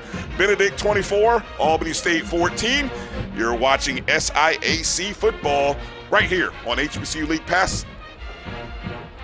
It's never too early to plant the seed, to share the tradition, and instill a sense of pride in your HBCU with your little ones. HBCU Pride and Joy Children's Boutique helps you share your school spirit with a wide selection of adorable kids' apparel and accessories officially licensed from your favorite HBCU. Visit hbcupridejoy.com and follow us on all social media at HBCU Pride Joy on Facebook and Twitter. Supermarket sushi, really? No. Wait, Troy, you work here? I'm never not working. Like Head & Shoulders Scalp Shield technology, up to 100% dandruff protection, even between washes. Never not working, huh? Oh, Troy, you're such a good teacher. Yeah, I know. Never not working. Never not working.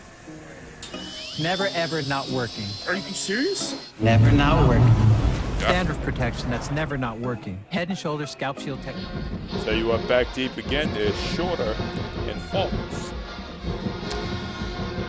Benedict with a 10-point lead. Feels like we were so close to possibly seeing a lead change. That's Shorter at the 10. Shorter. Right side, he's tripped up by number 43 for Benedict. That's Christopher Hurst. So Benedict will start. So they're going to spot that at the, let's see where the officials put the ball down at. 28-yard line is where Albany State will start.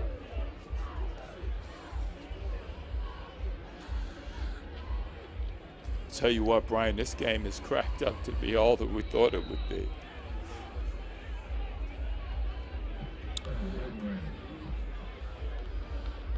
So Deontay Bonneau, Cameron Ward now is the tailback. Bonneau goes a little toss play underneath to number 82. That's going to be Christian Grant.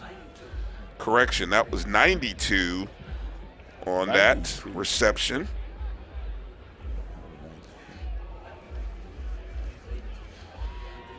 Well, we'll stick with 82. Yeah, I think that was Christian Grant. Christian Grant, the junior tight end out of Fayetteville, Georgia. Out to the 35-yard line. Nice little play. Results in about 5. Bonu dropping back to pass, looking, going deep. And just past, maybe about 3 yards past Joe Shorter. Back then in coverage was Jerron Kilpatrick, and I'm going to tell you what, Shorter got behind him. Second time. Now, I'll say the first time he overthrew Shorter, probably by about 4 or 5 yards. That time it was about 2 or 3. Got to watch out for the next one if you follow the trend, I guess. And each time he's been getting behind Kilpatrick. So, yeah, that's the trend. Something will soon happen. It's going to probably surprise the Benedict faithful. 3rd and 4. And the only receiver that I see in that area of that throw was number 80, Jamil Williams. So I think Bonu was maybe a little too quick on the toss. It was certainly a miss connect there. Back to receive for Benedict, number 84, Kendall Norman. And number 25, Grice. Okay, so going to put 2 back there now. Grice probably need a break. Norman probably need a break from those hits. They put Grice, so that ball's over by the sideline. It is inbounds. He recovered it at about the 23, and he's wrapped up and down at the 21. 22 is where they're going to say he's down. So I think that's the second time on special teams the ball's been on the ground. Mm-hmm. Why? And I see the strategy there is obviously trying to punt that ball towards the sideline, and Benedict decided to put a man over there to receive. So. And you would think somebody sure hands like Rice, the ball wouldn't hit the ground, but it certainly did. Well, at least it didn't hit the ground during the tackle or after the tackle. That's right. And I'll tell you what, he's still sticking with that one quarterback set. I think we're going to see all of Phoenix this game. It seems so. Single back next to Eric Phoenix is Deandra Duhart. And he's going to power his way to the 30-yard line. I think he picked up about 8, wasn't it? But they marked him short of the 30, so they're going to say just past the 29. So it'll be a maybe gain of 7. 2nd down and 3 brings up. 5 minutes left in this quarter. Very important drive for both teams. Albany State needs to stop. A score here could be a huge mountain for Albany State to climb. And there's a big scrum there right at the 30. So maybe a gain of 1 at the most. Got one, brings up 3rd and 3. Made it to the 30-yard line. This is a very important play upcoming for both teams. So Phoenix is in shotgun. He's got 2 receivers to his left, single receiver on the short side to his right. He drops back looking to pass. Looking, there's a blitz up the middle. He avoids it. He's stuck, and he put the ball on the turf, but his offensive lineman recovered. Give some credit. I believe that is number 94. It's number 73 on the recovery. 94, though, with the finish. And that was a big finish by 94. Anthony Harvey. Saving that fumble for Benedict was Roger Smith. Anthony Harvey, the junior from Leesburg, Georgia. So a big defensive play for Albany State. And Shorter's back to receive this punt. 3:30 to play in the 3rd quarter. Nice punt by Eubanks at the 40, 30. It'll roll towards the 35. Nope, it'll go dead at about the 37. So no significant return there for Albany State. We'll take a short break after this. You're watching SIAC football on HBCU League Pass Plus. Nope. Nope. Come on, him. Ooh, I like him.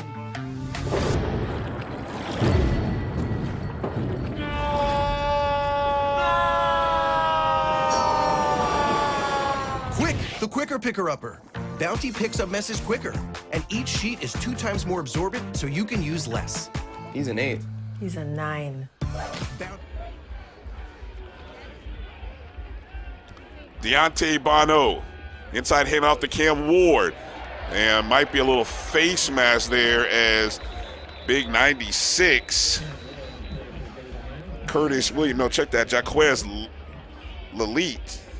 Yeah, Lalit grabbed some of that face mask, and you could tell. We could see it from here. Oh, yeah, I think everybody can see it. Some guys, some big guys, when they put your paws on you, you see it. And unfortunately, if they grab it up around the helmet, we're really going to see it. So that's a big 15-yard plus after a big run by Ward. So that brings the ball all the way out to the 39-yard line.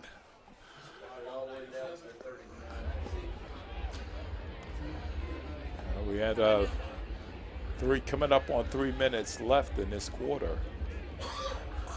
Bono with 2 receivers to the short side, single to his far right. Cameron Ward will shift from his left to his right. Inside handoff to Ward. Up the middle between the tackles. I'll tell you what, Ward. And he picked up about 6 yards possibly before Lalit was there to hold him up. And so I think it's always a positive here when you can pick up 6 yards on first down runs. So now it gives you all kinds of opportunities to open up your playbook here. Second and short. Receiver in motion. Bonu has Cameron Ward to his right. Quick handoff to Ward, powers across the 30 to about the 29, and that's going to be enough for a first down.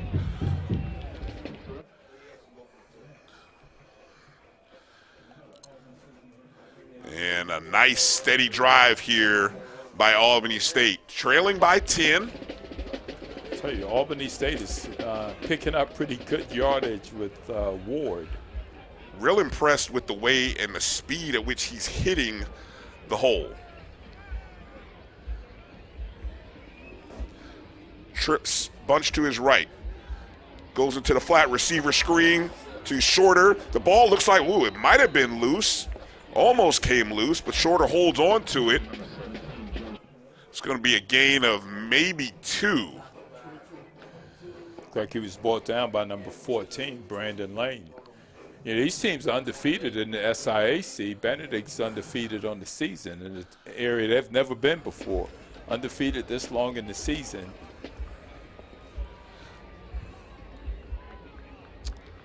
Well, two backs now. Under a minute to go. Bonu in the shotgun. Passing, looking, going to his intended target was number 16, Cameron Hopkins, but there's a flag on the play. Let's see what the officials call. It came from the back line judge, or the line judge, actually. So what? Possibly in the secondary. That was some interference against one of these teams, and we're about to find out who. I didn't see anything right around the ball. I would say just seeing these receivers get so wide open. Here's the they call offensive pass interference.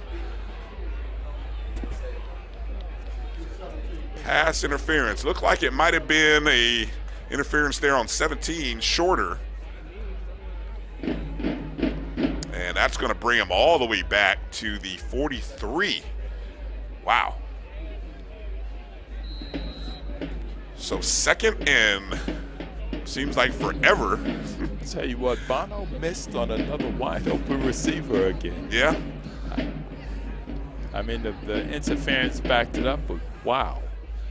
Looked like he was going to catch that and walk into the end zone. Second and 23. Bonu, keeper, up the middle, across the 40 to the 39. There's that man Tackled again. by Lubert. Denales. Final 30 seconds of the quarter. Let's see. Well, they have to run it. Well, no, they don't have to run a play if I'm looking at the play clock and the clock. So Albany State may let this one wind down here. 10 seconds to play. Trips to his left. Bonu, 5 seconds. And they seem to be content to let this one go to the end of the quarter. So we're going to head to the fourth quarter. The big fourth quarter is coming up in this top 25 SIAC East showdown. Benedict 24, Albany State 14. This is SIAC football on HBCU League Pass Plus. Ooh, excuse me.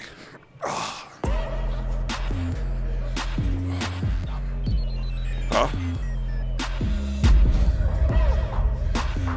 Yeah, I guess.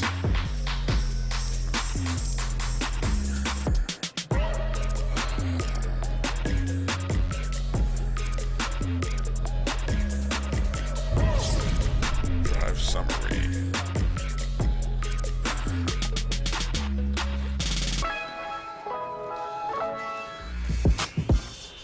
When we invest in ourselves, our glow, our vision, our vibe, Hey, I'll hit we you all back shine. and back in the box. Together, we are black beyond measure.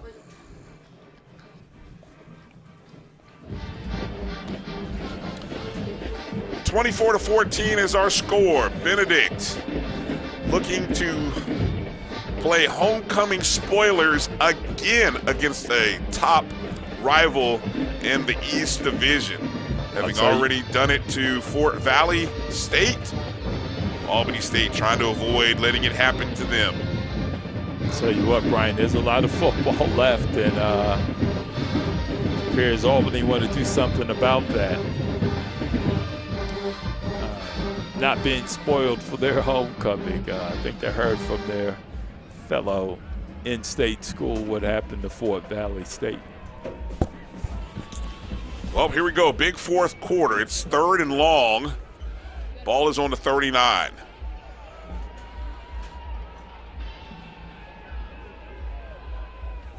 Deontay Bono in the shotgun.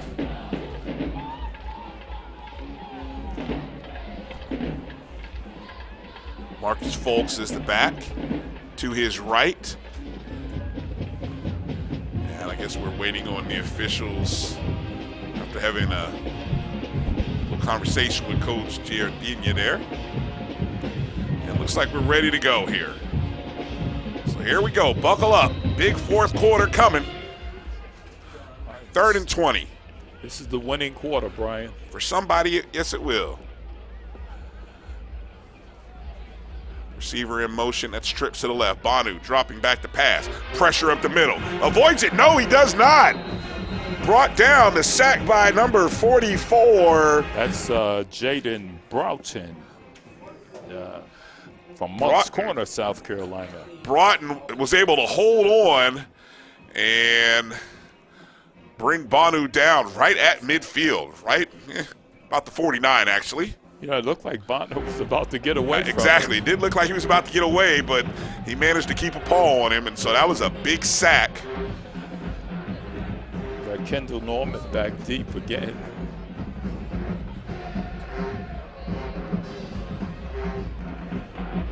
And so Norman's going to call fire. It hit an Albany State player, and it's going to roll to about the 10. And so it looks like the spot will be at about the 16-yard line. So 1st and 10 for Benedict. 14:09 to play here in this big-time SIAC East matchup. It's not the only top 25. Well, it's one of two big Division II HBCU ball games happening going into overtime. You had over in the CIAA, you had Virginia Union in an overtime tie against Bowie State. It's a big matchup that in the CIAA. Big matchup. Division II's on display today. Look like Scotland on the carry again. To the 20, so that'll be a gain of 4.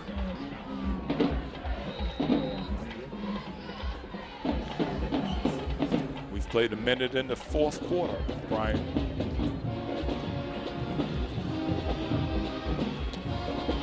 So here we are. Eric Phoenix has been the quarterback of record today. Usually we sometimes see that second quarterback, but not today. Phoenix has been in a good place, rolling to his right. He's got a man trailing him. He's going to get around the corner to the outside, cuts back up the sideline, and gets the first down. Big run by Eric Phoenix. Just too fast for that man chasing him. I'll tell you what, it's an awkward look because you're thinking he's going to throw the ball with that left hand running to his right. Was able to avoid being tackled and got a first down.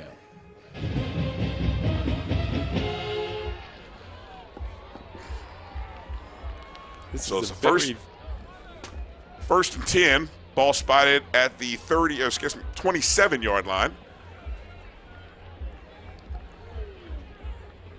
Scotland. There's a quick handoff to Zach Rice. 24. No, check that. That was 24. That's 24. We've got a down player. Damon Cherry. Just a little slow getting up there. It looks like that's 97 down on the ground. Yeah, that's a defensive lineman. That's big number 97, Ty Glenn, the Golden Rams. Well, hope Glenn is okay. We're going to take a step away for a short minute. You're watching SIAC football right here on HBCU League Pass Plus.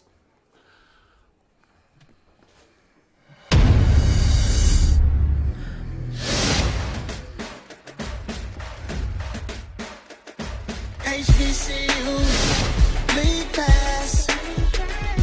Watch your favorite black colleges. Some of the best players in the land.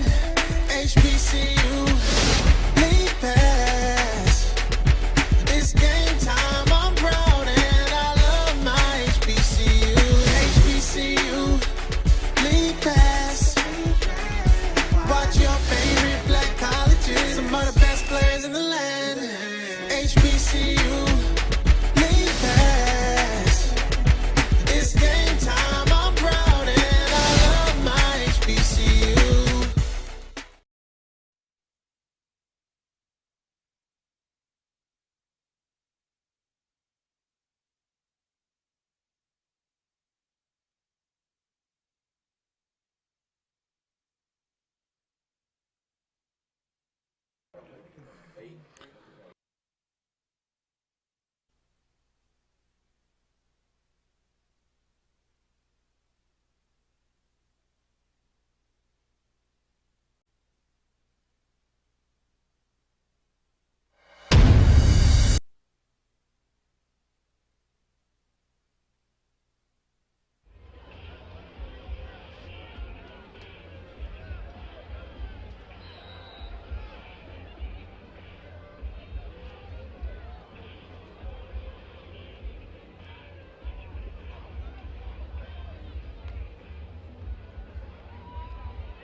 down.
8:04 remaining in the fourth quarter.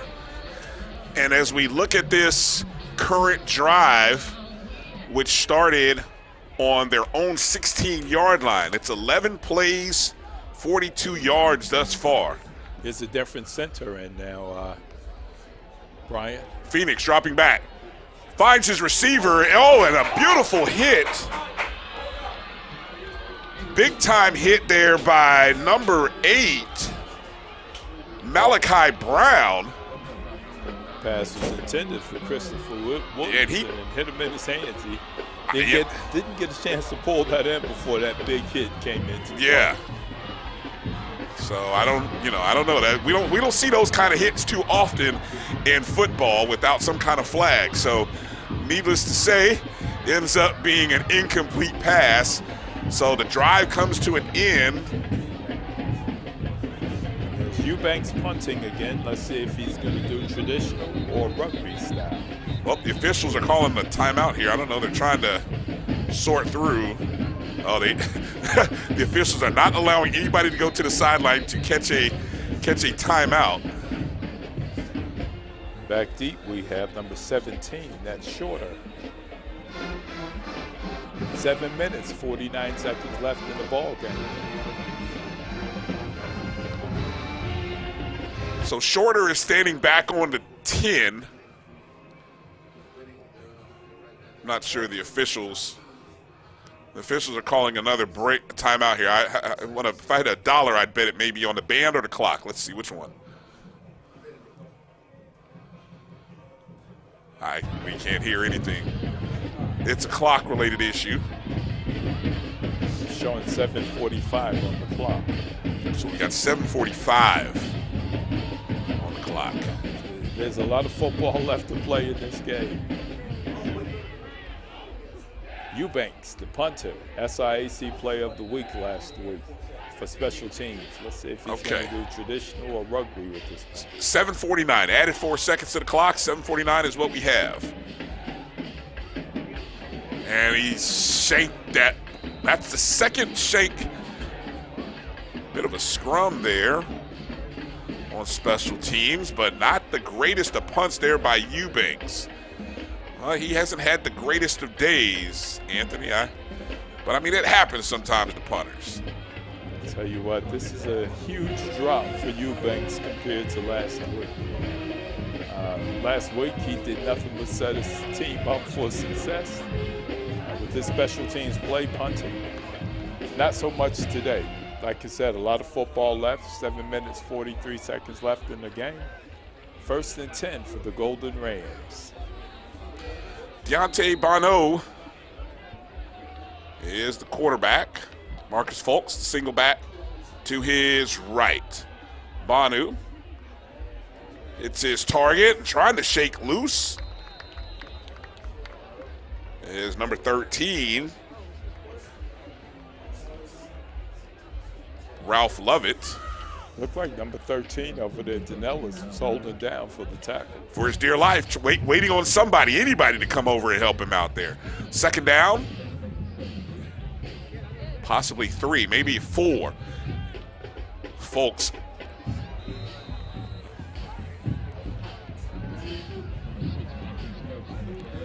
Looks like we've got a change at quarterback for Albany State as number 10, Jaden Sullivan, the 5'11" sophomore, is in the ball game from Winder, Georgia. And so as we look down on the sideline to try to see what Bonu is, and there's Shorter with a nice reception there, pulls that one in right at about the 44-yard line, and he's coming up a little bit tight. Looks like Bonu is putting his hat back on. He might be going back in. Well, unfortunately, Shorter is now down, and then in that position.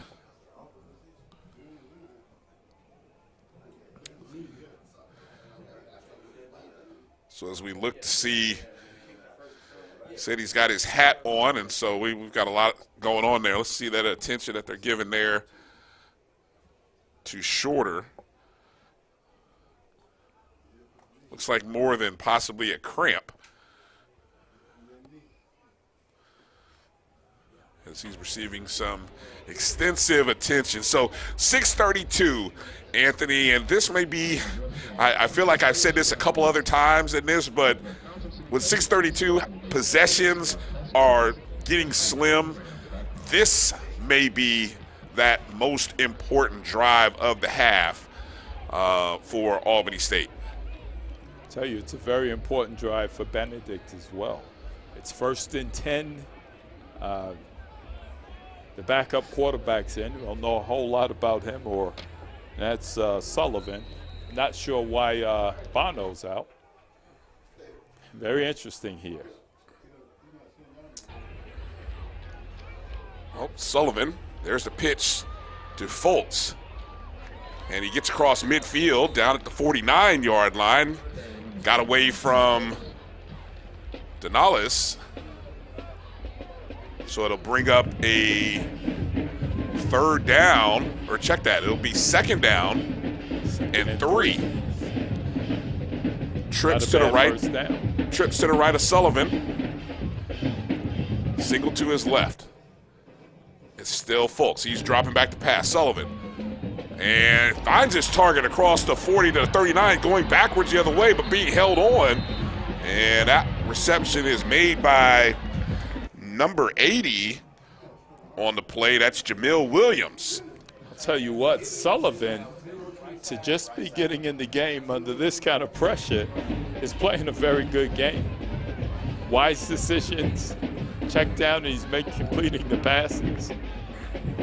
1st down and 10 at the 40.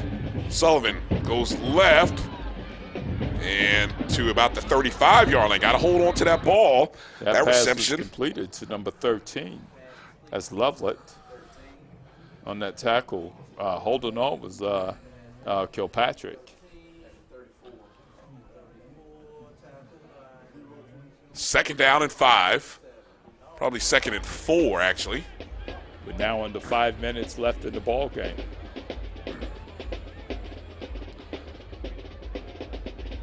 Sullivan dropping into the flat to Fultz. 1st down across the 30-yard line, out of bounds. That'll stop the clock.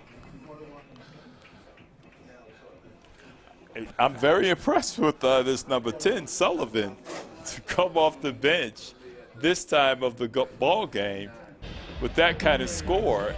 He's been playing perfect lights-out football. And as I look down, I see Deontay Bono, part of the signaling crew, which you see, there's folks around the left side. And he picked up probably about 2 or 3 yards on that carry with folks.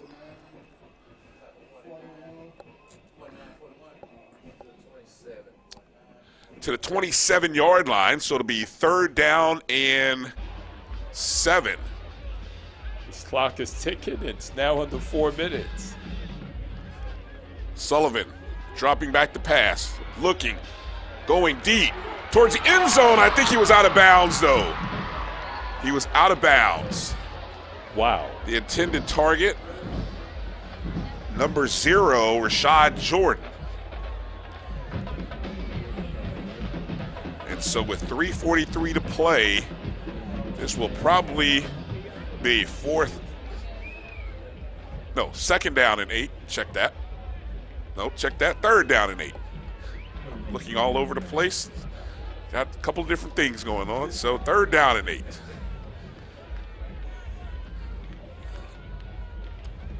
Sullivan again into the flat. Ball came loose, but right back into the hands of number 37, Ajanad Thomas. Well, he caught it, got hit. Very thankful that it came right back to where he fell to the ground, and he was able to keep that ball from being a fumble, because that was a potential scoop and score going the other way. That was a big problem for Albany State, and it looked like some of the Albany State fans are beginning to leave the stadium. Well, this is a big play here. 4th and long, and we're going to have a timeout by Benedict here. So this is a big fourth down coming up here for Albany State. Let's take a short break, step away. You're watching SIAC football on HBCU League Pass Plus and the Black College Sports Network. If you think all pads are exactly the same, think again. This is Always Ultra Thins reinvented with the Always Triple Protection System. This pad wicks gushes 90% faster, absorbs even more so you can feel dry, and locks odors in. Rethink your pad for up to 100% leak-free and odor-free comfort with the totally reinvented Always Ultra Thins. This is always like never before.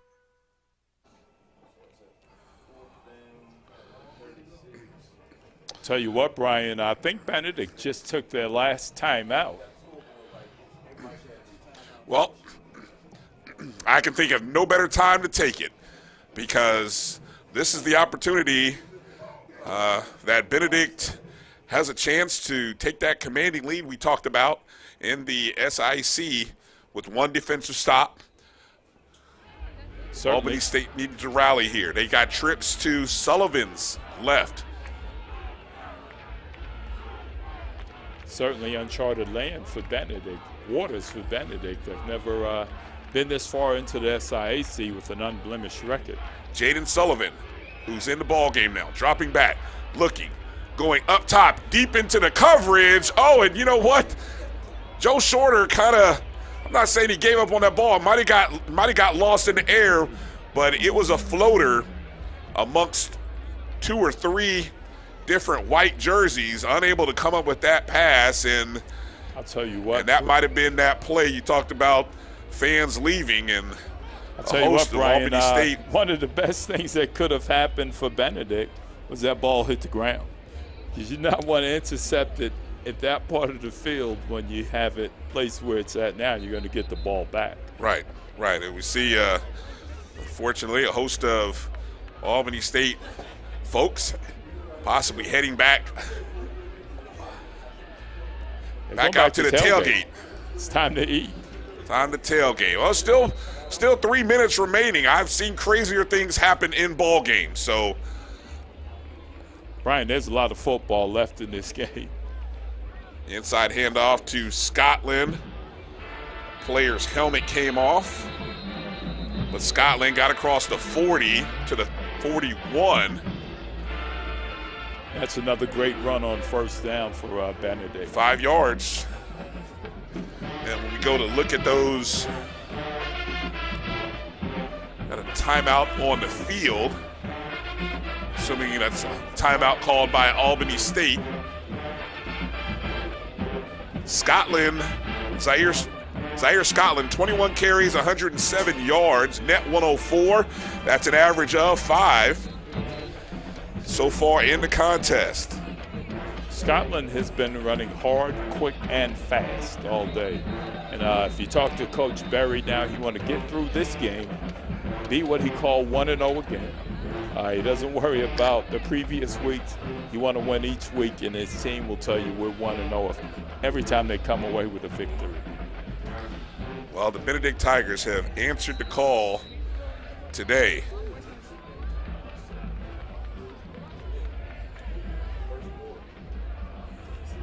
Eric Phoenix, there's a handoff to Scotland. And first hit by Pierre and number 51, Rawlings. Another timeout on the field. And Albany State using their last timeout with 2:48 to play. So if Albany State, there is opportunity here. If Albany State can come up with a stop, force a punt, and you've got to be able to score quickly. You can't chew up too much clock. You can't take too many plays to get into the end zone. But it starts right here on this third down. Tell you what, you'd have to make a stop, get a decent return, or at least something out of that return. Don't mess that up, and get a fast touchdown, onside kick. You got a chance to live for another play. A lot needs to go right But remember, the Golden Rams are the defending champs, so there's an opportunity here, third down. Phoenix with twin receivers to his right and left, sends a receiver out into the flat. And it is, that is incomplete pass. Very surprised that they would go with a pass, which stops the clock at 2:44 and brings up fourth down. That's a very surprising decision, Anthony. Not a wise decision at all. I'm in the booth and I'm not on the sideline coaching, but it makes you wonder why in the world did we make that call? Why pass instead of run to – and gives Golden Rams an opportunity here. Everyone has to be alert. Back standing on the 15 is Joe Shorter. There's the punt. It's clear. Shorter comes up to the 20.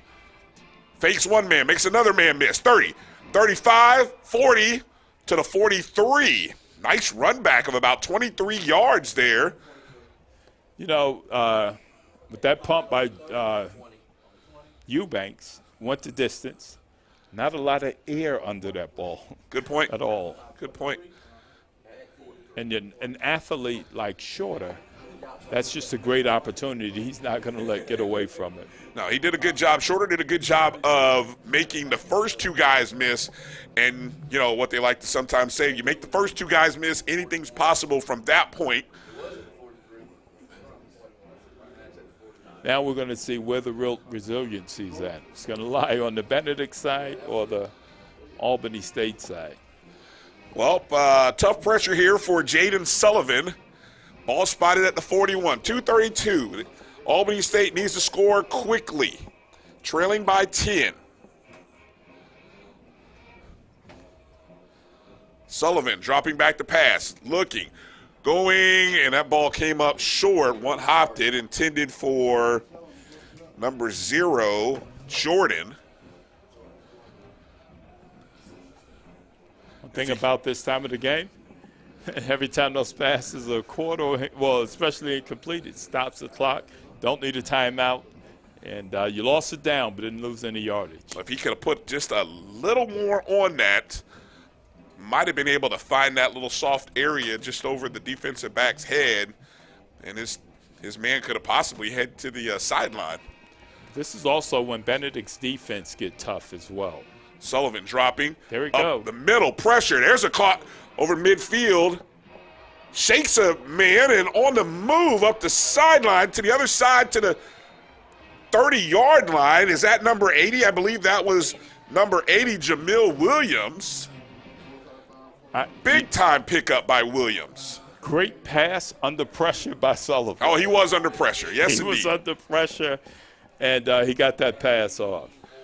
We have a lot of football left in this ball game. They didn't stop the clock. I'm not really sure. Or maybe officials timeout. Yeah, we have an injury timeout. So, quickly off the field. Yeah, that's number 20 for Benedict, Smith. So 2 minutes, 6 seconds left. There's a 10-point difference. A lot of football left. A lot can happen. Actually, they're going to put it at 2:14 now, so they're going to add 8 seconds to that. Okay. People might have thought you were being cliche when you said there's a lot of time left in this game, but you weren't lying. And there's 2 minutes and 14 seconds left. And the ball is inside the 30? Inside the 35. So. Oh, yeah, inside the 35. So. And I'll tell you, Albany State make big plays. It's corrected now to 2:14. It was just showing 2:42, but it's now showing 2:14. All right, here we go. 1st and 10, 39-yard line. Jaden Sullivan has 2 receivers to his left and right. The single back is Marcus Folks. Let's see. We've got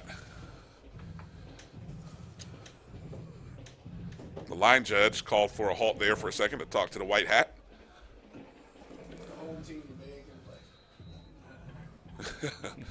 Well, you certainly don't want them playing if the quarterback can't hear what's going on. So the clock is rolling. Sullivan dropping back, looking left, going across the middle, wide open receiver to the 4-yard line. Number 13, Ralph Lovett, and what a play. And here is Albany State, first and goal on the 5-yard line, an opportunity to score and get a little bit closer. Receiver slow to get off the field. So the official, because of the substitution, is holding things up. The clock is still. There's a flag or two down. Well, there's a lot of confusion here, so let's have a huddle and figure out what's going on. Nothing. A lot of moving parts. A lot of moving parts going on here. Is the complete look. I give credit to the officials. Everybody come together and let's all figure it out, because this game is too important to mess this up right here. This is a very, very important game. I've even heard some say this is the SIAC championship. I don't know. I've heard a couple other people say that as well.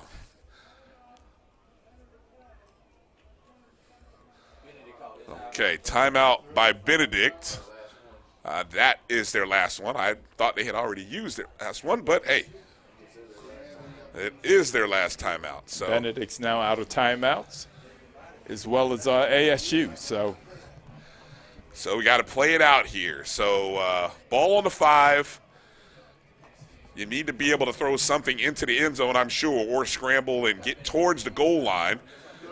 You don't want to take up too many plays or take up too much time, because obviously the result of a score. Now, if you get in a situation, Anthony, are you going touchdown or field goal?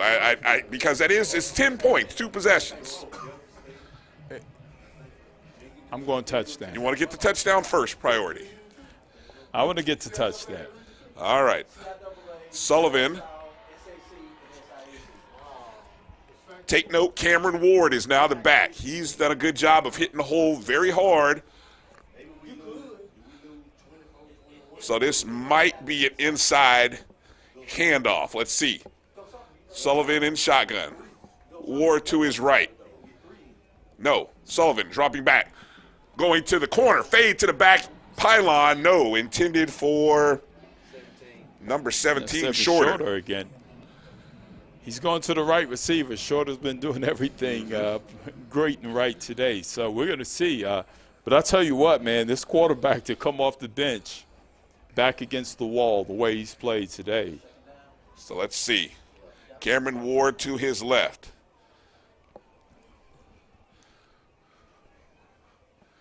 He checks back to the sideline. Plenty of time to do that. 10 seconds on the play clock. 5 seconds on the play clock. He's got to get it all. Sullivan. Across the middle, back in the end zone. Touchdown. Albany State. Ralph Lovett. And what a drive by Jaden Sullivan, leading that drive to bring Albany State a little bit closer. It wasn't cliche when I said there's a lot of football left. No. Yeah, we've been around football. We've seen games like this come down to the wire, and a lot happens, and a lot of surprises take place on the field. Gutsy, a lot of guts by this interesting quarterback. Interesting to see Banu here holding. So if something goes wrong, there's an opportunity. Banu, and it was blocked. You know, I saw Banu sort of fumble with the snap a little bit.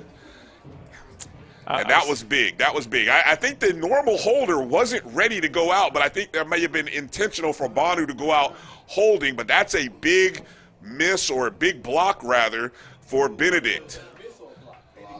So it was blocked. It goes down as a block, and that was big, because now the field goal to tie is off the board. It has to be touchdown. And it has to be a touchdown. So first off, special teams here has to get the onside kick, assuming that's what they're going to do. I mean, no timeouts. I feel like that's a high 90% probability. Nothing is guaranteed. I've seen crazy things happen in football. A minute and 36 seconds left. And I guess Benedict has a hands team out. Yeah, it does look like every possible big offensive player that's a receiver is out, standing just across the 45-yard line. Uh-oh. I'll tell you what. Onside kick attempt. You see something, Coach, don't you? They Yes, go I other do. direction. And stepping up there was number 83, Billy Pierre, and he was smart enough to come forward and not wait on the ball potentially to take another crazy bounce. And that's why you want to get your hands team in there, those experienced, confident players, because it took guts to do what he did as well. It did. Well, 1:35 left to play, and hopefully, if you're a Benedict Tiger fan watching this broadcast, you're hoping that they line up in victory formation and just take a knee instead of potentially running a play. I think that's what we're about to see. That's what we appear to have. But again, you've got to execute this properly. They're bunched around Phoenix. He comes up under center. They don't. Okay, I was going to say they don't snap under center often, so anything crazy could happen. It's not unlikely. Tell you what, this has been an incredible ball game. Has this lived up to the hype? It has lived up to the hype, every bit of it. Benedict has led from the opening drive. But I'll tell you what, Albany State came on very, very, very hard this second half of that second quarter and most of the second half, or the second part of that second quarter. And I think we're going to take one more knee down, and I think that's going to two more knee downs. Another down by Phoenix.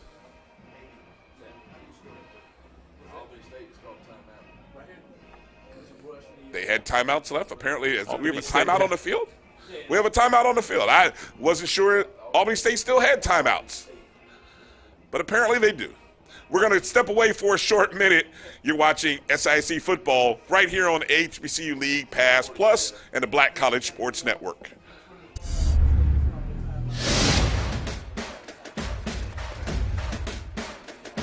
HBCU League Pass. Watch your favorite black colleges. Some of the best players in the land. HBCU League Pass. It's game time. I'm proud and I love my HBCU. HBCU League Pass. Watch your favorite black colleges. Some of the best players in the land. HBCU.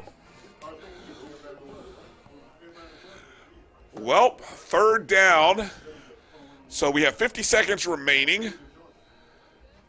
Benedict still in victory formation. Well, they've got to snap this. I'm curious about the time here. If you kind of play the clock, Phoenix tried to let that one go here.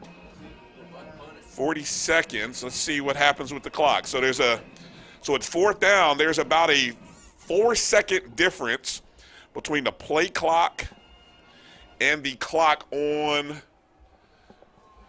the scoreboard. So it looks like it's third down.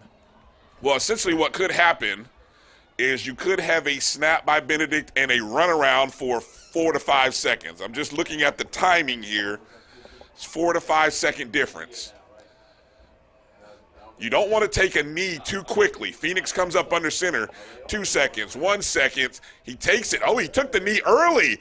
Oh, the ball got loose. What just happened? The ball got loose. There's a man running up the sideline. And he's out of bounds.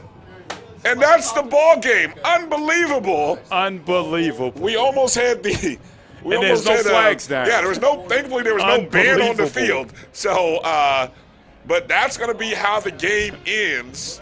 And it all comes down to the culmination of a great football game. What an outstanding contest between two SIAC East rivals. And I tell you, the Benedict College Tigers are here, ladies and gentlemen. They are in uncharted territory and moving a little bit closer towards taking home an SIAC East division title and having an opportunity to host the SIAC championship. I'll tell you what, Brian, Benedict's now 7-0. They're 2-0 in homecomings. 2 weeks ago they beat Homecoming Fort Valley. killers. Today it's Albany State, and next week it's with the Maroon Tigers of Morehouse College. It'll be 3 homecomings in a row that they would have played in, and they're 4th considering when theirs come up the following week. Well, for Albany State, their playoff aspirations are still alive, as this is just their first loss in Division II. And so the fact that they are coming into this contest ranked 13th in the nation, they'll probably still be within the top 25, considering this loss is to a top 25 team. It'll be interesting to see when the Division II rankings come out how this all shakes out. But the season's still alive for the Golden Rams, but for the Benedict College Tigers, 7-0, 4-0 in conference play, and controlling their own destiny right now to host the SIAC championship. Final words, Anthony, final thoughts. Tell you what, I want to say this again in the words of Coach Berry. If you were to ask him today, hey, man, you're undefeated, what's your record? He's going to let you know, hey, we're 1-0. And his players will be the same way. But this was a hard-fought game, a hard-fought victory. I can't take anything away from Albany State, and they should be very proud to keep their heads up, albeit it was a loss at homecoming. This is a great football game. 2 great SIAC teams went at it. And for those who are watching in our listening audience, there's no way they could not have been more than satisfied with what they saw on the field today. Game balls would probably go towards or to Eric Phoenix, 22 of 28 today, 253 yards passing, 1 touchdown, 1 interception. Phoenix also ran 8 times for a net 15 with 1 touchdown as well. And don't forget Zaire Scotland of Benedict, 22 carries, 105 net yards on the ground, leading Albany State. Deontay Bono was 9 of 17, 151 yards and a touchdown. Jaden Sullivan came in relief. He was 9 of 13, 83 yards and a touchdown. Rashad Jordan led the receivers for Albany State. 4 receptions, a game-high 121 yards, 100 yards after the catch, and a score. Ralph Lovett also had a touchdown on 42 yards. Any other key stats that you see as we look at the post-game stats that catch your eye there, Anthony? I think you hit on most that I've seen. But the one thing that was very puzzling to me was the play of Eubanks, the punter for Benedict this week. But everything else, man, these guys have played a hard-fought game, both sides of the field, and glad to see that these guys finished the way they did. Well, that's going to do it for this broadcast. It's been an amazing day. Look forward to more action on HBCU League Pass Plus and the Black College Sports Network. But for Anthony Robertson, A.D. Drew, who was part of the pregame, and the rest of our crew here from Albany State University, we thank you for watching today's broadcast of SIAC football right here on HBCU League Pass Plus and the Black College Sports Network. Have a great day, everybody.